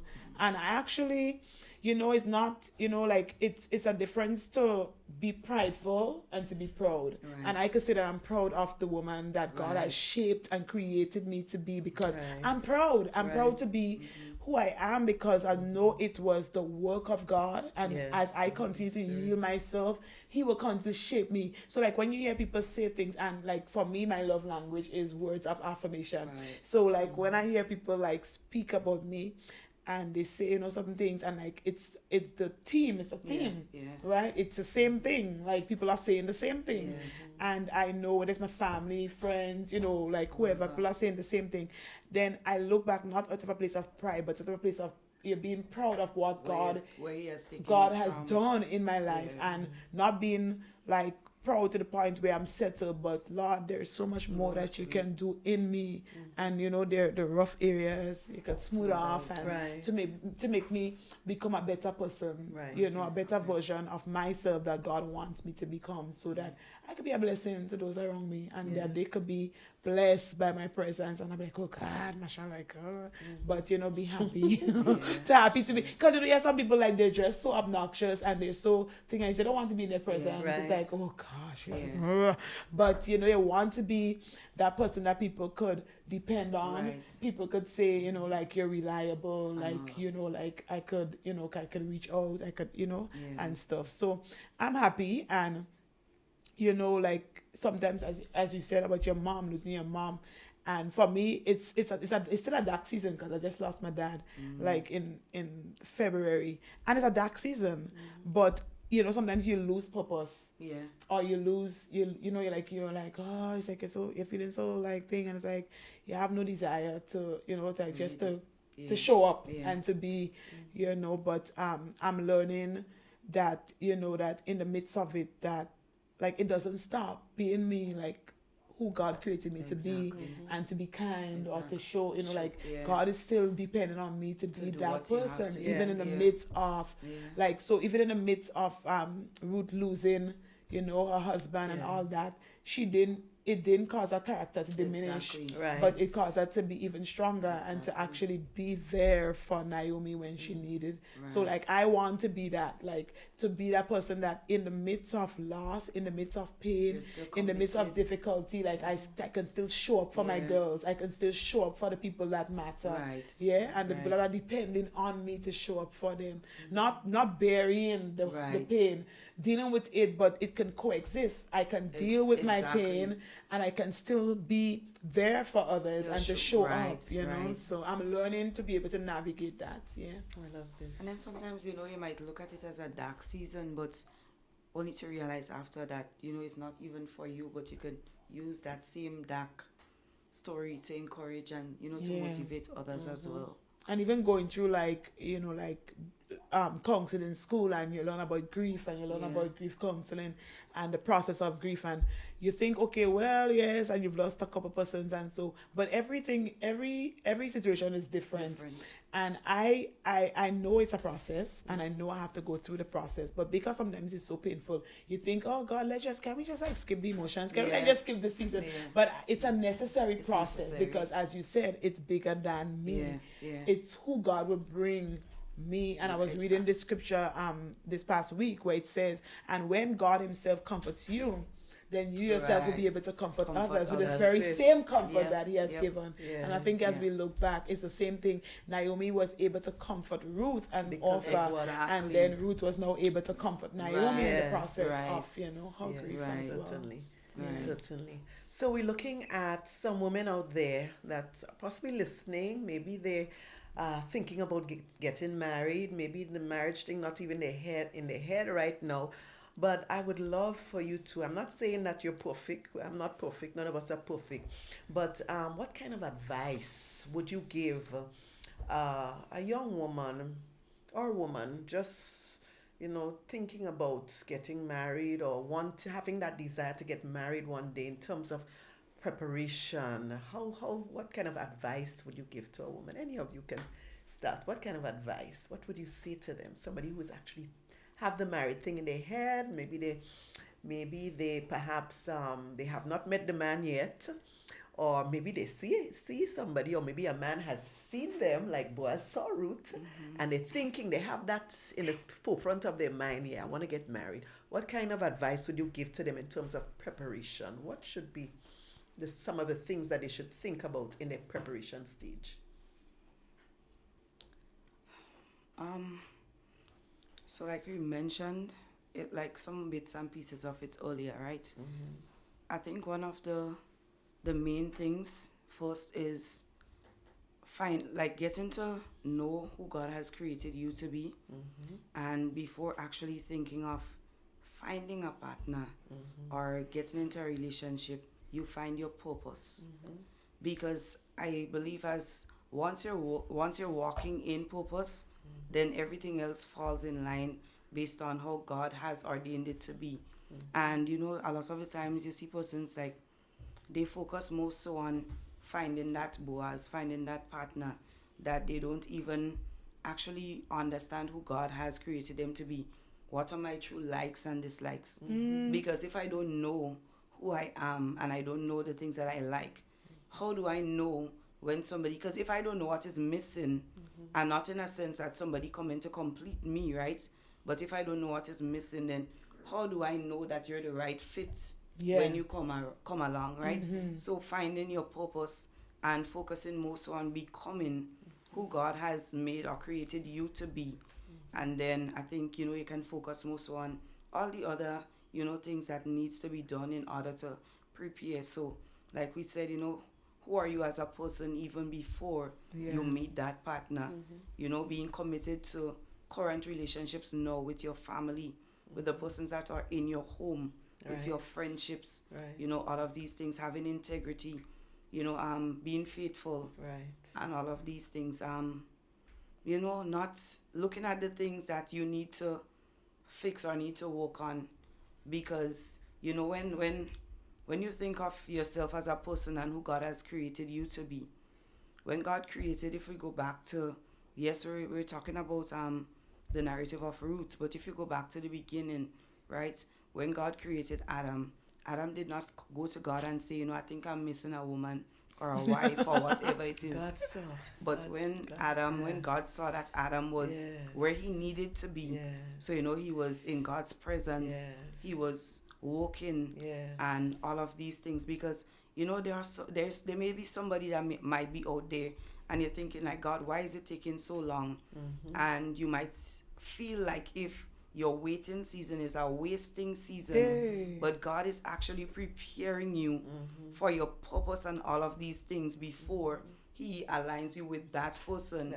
Right? Because marriage and relationship it isn't just about romance, but about purpose and coming together to fulfill whatever God now puts you together with that person to fulfill. Look at Ruth with Boaz. Jesus came from that lineage, right? So what if maybe she did not go? What if the first person decided, you know, we just never know how it would have turned out. So, you know, in that preparation mode, you know, look at the things that you were, like Masha said, you know, the things that you do that are not pleasing to God, but as well as yourself. Because sometimes, like, I used to get so angry when I was like, you know, I used to feel so bad, like, did I really have to go to that extent? You know, did I really have to say all of these things? So, you know, like, these are things that God, and we cannot do it by ourselves. We cannot do it in our own strength. So this is where you depend on God. God, I'm coming before. Help me to deal with the anger. Help me to deal with, you know, the dishonesty, whatever it is. Because then you don't want to go into a relationship with these baggage. And probably it's like there are past traumas, things that you see growing up. Probably you may not have seen a perfect marriage, but there are persons that you can look at, you know, and to ensure that even if you did not come from a perfect marriage, that one comes from you. But it can only be done when you walk in purpose. Like it says, you know, when you're waiting on God, when you go to a restaurant, the waiters serve, right? So when you're waiting on God, you do what waiters do and you serve. That's right. Yeah. And just to add, because I think a lot of times as young women, you're so focused on, I want to looking for Boaz, and you don't really know who you are. You know, so I feel like a lot of times I remember having this lady one time was saying like she had this real passion for the mission field and she felt like I was calling her to the mission field, and her boyfriend at the time, they were dating and so on. He was going to Bible school and like she was feeling like a pull to the mission field, but he was saying, okay, well, let's go to Bible school, they get married, and then they go to Bible school, and then maybe they'll go on the mission field. Then they'll go on the mission field. That was the plan. However, when they did get married and stuff and thing, and it didn't happen. So then she said she felt like, you know, like she chose him over what she felt like God was telling her to do, because then she had to now put her desire for the mission field on the back burner and following the thing of her husband. So it's like, I don't want to live unfulfilled.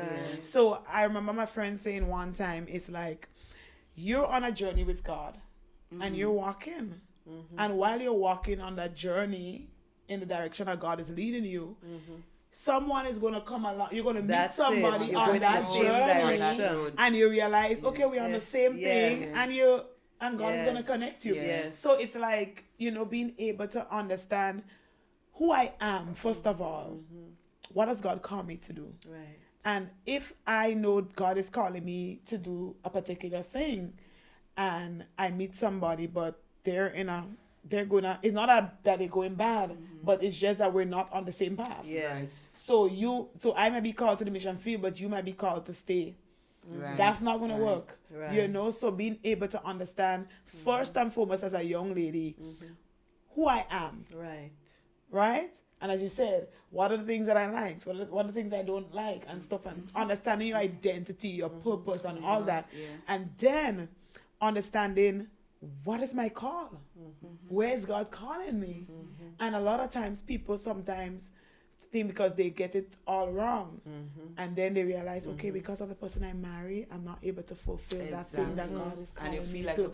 And you feel locked down. You put the cart before the horse. But if you know your purpose, first of all, if you know who you are and you're confident in who you are, because I always tell young people, like, know who you are. So you don't have to get validation from others. You don't have to depend on the validation. When somebody validates you, it should be a confirmation of what you already know. About yourself. Right? And then, so know who you are and be like comfortable in your skin, love yourself. I love me. I love Masha. So anybody that's coming to love me is a bonus. Because I love me. You know, I couldn't speak like that years ago, but I've come to the place where I've learned to accept me, for who God created me to be, and understand that God has, you know, placed different things in me that's unique to me. And so know who you are, first of all, know where you're going, and then, because on the journey of where you're going, you would know who to connect with, because they're going on that same journey. They're on that same path that you're going on. So I think sometimes, as you say, we put a cart before the horse, and then we sometimes live locked down. And I remember that was one of the things I used to always say, I don't want to be locked down in a relationship or something, because, you know, like I'm not getting to fulfill or do the things that God is calling me to do. This is some great advice. Trust me, it's some great advice. I am, and as you all know, I am, part of my ministry is marriage, right? And speaking into marriages and so on. What you all said is so true, because a lot of broken relationships, a lot of broken marriages turn out because people, first of all, did not understand who they are. They did not understand where they were going. You get into a marriage and you realize we don't want the same thing. We don't have the same desires. You got married for the wrong reasons. I don't even know who I am. I don't know what my ministry is. That's where a lot of the problems stem from. I don't even understand my past. I don't know, understand, okay, this is where my grandparents, this is what happened with my grandmother, my grandfather, a lot of things that may have happened in the past that affects you spiritually, mentally. You don't even understand where you came from. So you don't know who you are and what you have experienced, and be able to put, two and two together, we say, to make four, one and one to make two. And because you don't know who you are and you don't understand where you came from and the struggles of your parents and a lot of trauma that happened and a lot of things, You get into the marriage just like that, not understanding a lot of things, and that's where that's where things go south. All right, so this is some good advice right there. All right, we're not saying by any means that you have to be perfect to get married. For the people out there, we're not saying that you have to be the perfect person or be in the perfect state to get married. All right, all we are saying is that there are some things that we call prerequisites, certain things that will certainly help. All right, if you know that first before you get married. So this is some good advice from Jen and from Masha. I want to add to, like, going back to what we said earlier, like, the advice would also be to, like, make a list. Make a list of what you want to bring. You know, like we say, what are you bringing to the table? So it's like, what are you bringing? Like, what are your strengths? You know, and to be able to know, okay, this is who I am, and to work on those things, and then the weaknesses, to be able to make them strengths. So I think, and as you rightfully say about the past, I feel like a lot of people, because they've not dealt with their past, and I'm glad I dealt with my past, because the past could actually hinder and it could affect relationships in a big way. But when you deal with your past and you become more of a whole individual, and deal with those things from the past, it's not going to be a hindrance in your relationship. Because I feel like a lot of people sometimes, when they deal with past, somebody maybe was raped when they were thin, and then all of a sudden they have nightmares in their relationship, and or so husband touching you. and they tense up. So I was looking at this thing recently, because I realized that also I learned that apparently this month is I wonder if it's not something to do with the awareness, but not rape, but something along I have to look at sexual what do you call it, things like when molestation? Not molestation, but this is the month for awareness. But anyways, I was looking at this story, this Jamaican lady, and she was raped, and she, maybe you could Google it. She was raped. The awareness something. She was raped, and she said, like, you know, she never got any how would you say, like, any justice. Oh, okay, And right.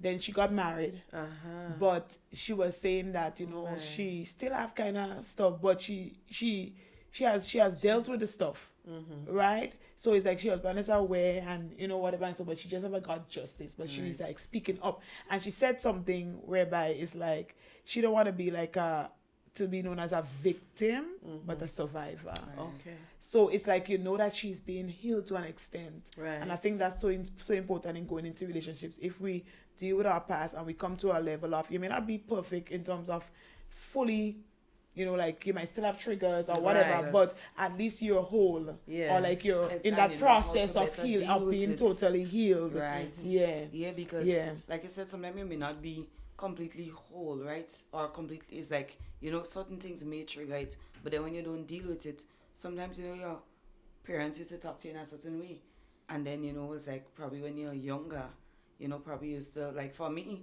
when they used to talk to me too loud, I used to cry until I got older, and I feel like I could answer back. So you know, when you don't deal with these things, your husband might talk to you too loud, and you know, you want to answer back, and who you think you're talking to, boy, and all these things, you know. And like Masha said, like, you know, sometimes persons confuse like being single and being lonely.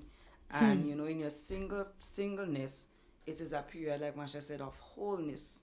So once you know, like we mentioned, knowing who you are and understanding your purpose and all of these things, then you should be a whole person. Right. So that when somebody comes into your life, it should be like an addition and not them coming to complete you. You know, and a lot of times your person say, Lord, I'm a better half. So then that means like you're half, right? Yeah. You're half. So I'm making a whole. Exactly. So then if you say, well, somebody's your better that you're half, then you're not not whole. complete, and you need that person. So it's like, you know, your husband might say, well, I'm going and play a little football with the boys. Oh, well, why you have to go? And, you know, all these things. And it's like, you know, it's like you're just so clingy because you're selfish sometimes.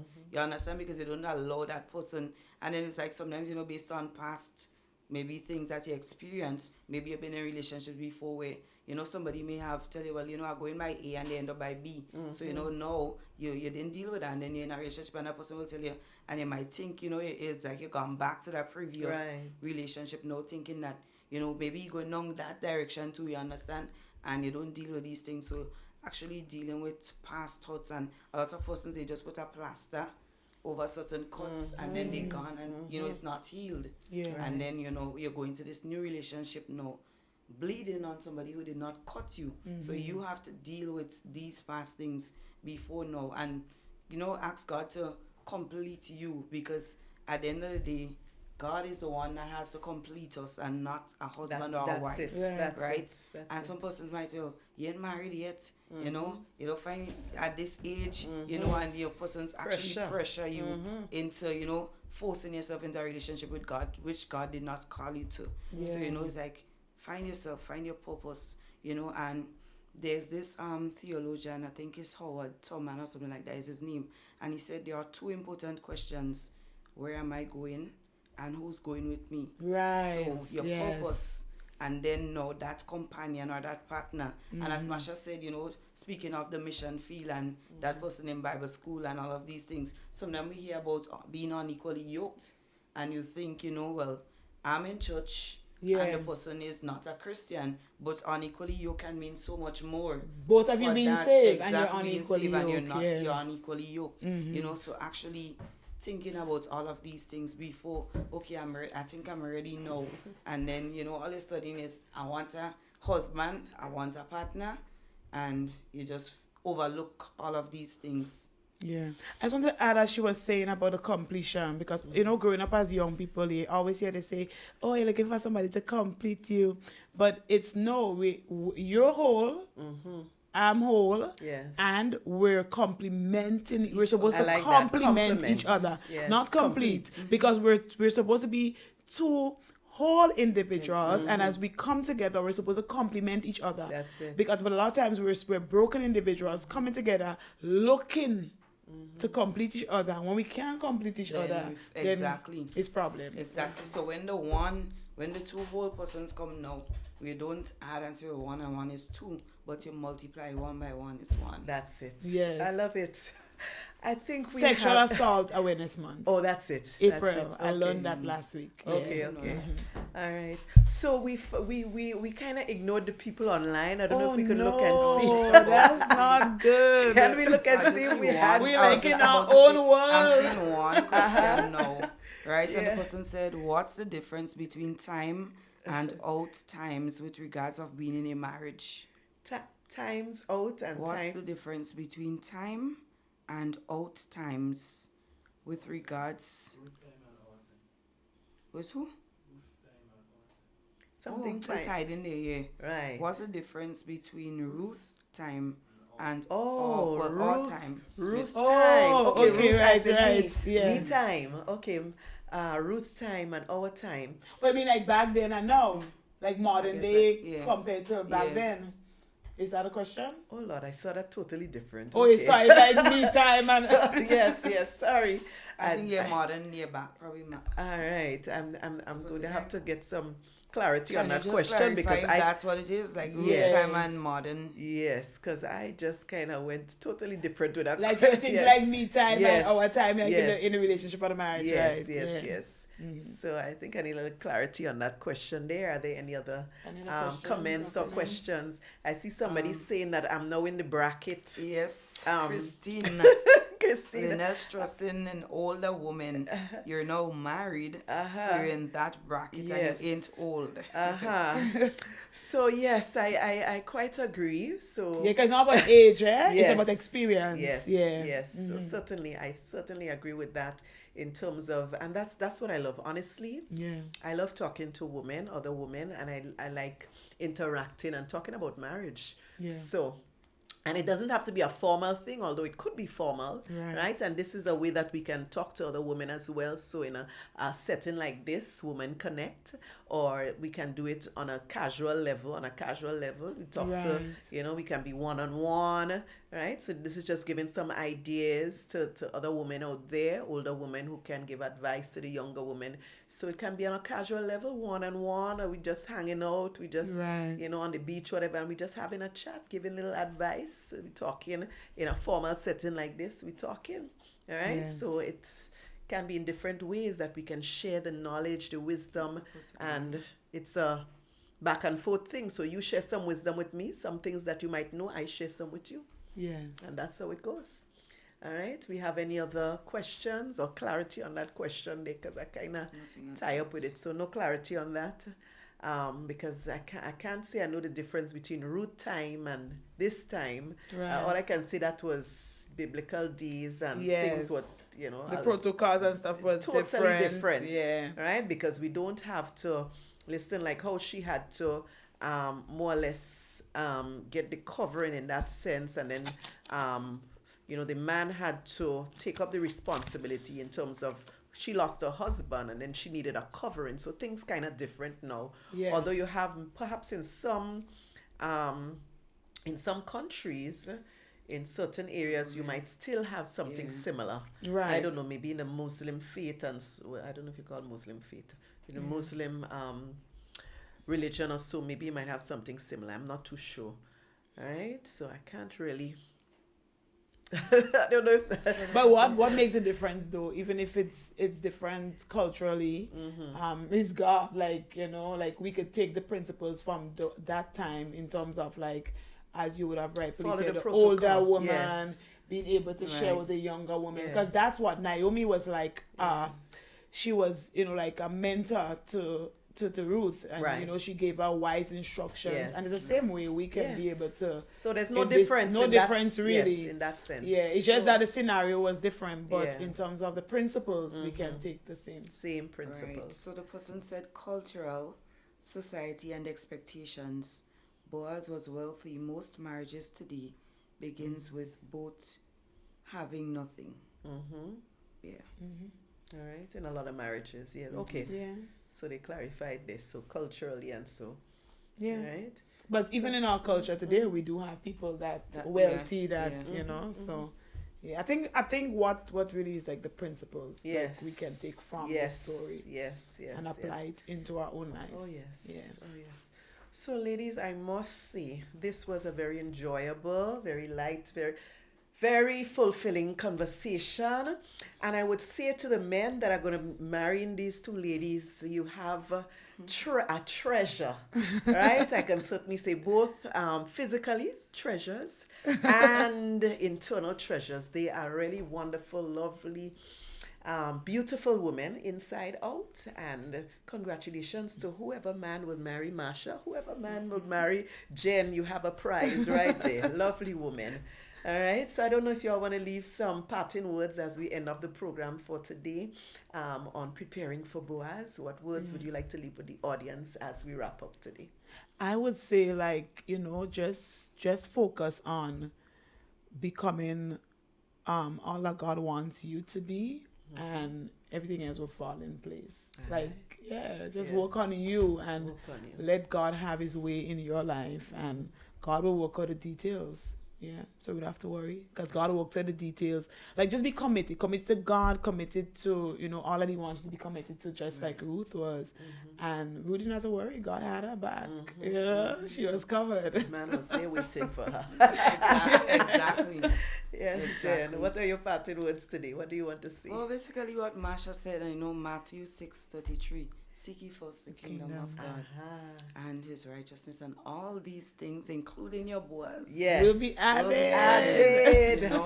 So you don't have to put in no extra work and effort and all of these things. But once you're beat in up that yourself. place with God, Yes. God knows what we need. That's Yeah. it. Adam didn't ask for a wife. Yeah. But when He God knows saw what we he need was- and want, right? Exactly. When God saw that he was fulfilling purpose, doing what he was called to do, Yeah.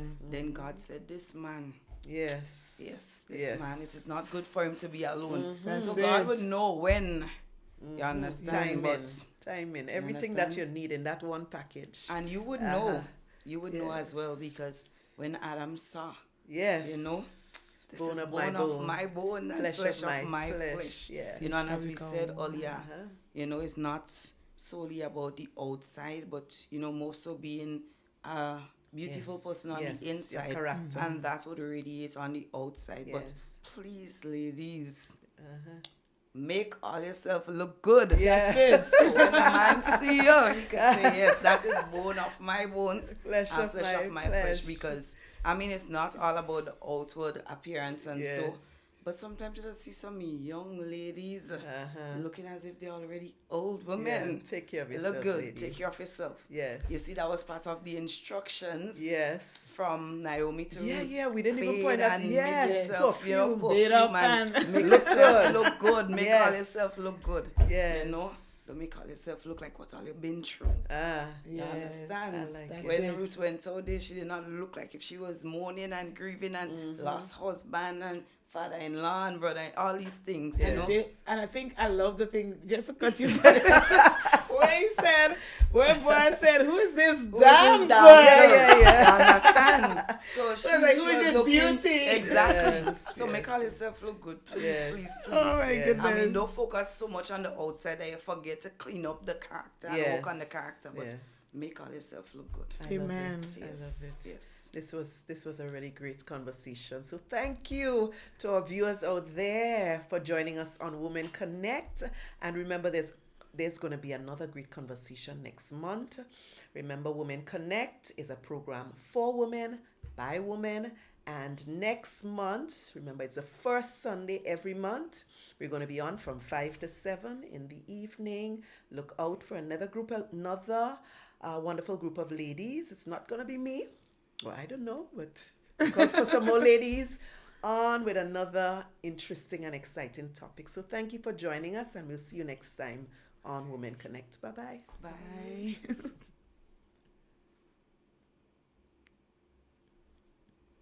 Forged in fire, empowered to inspire.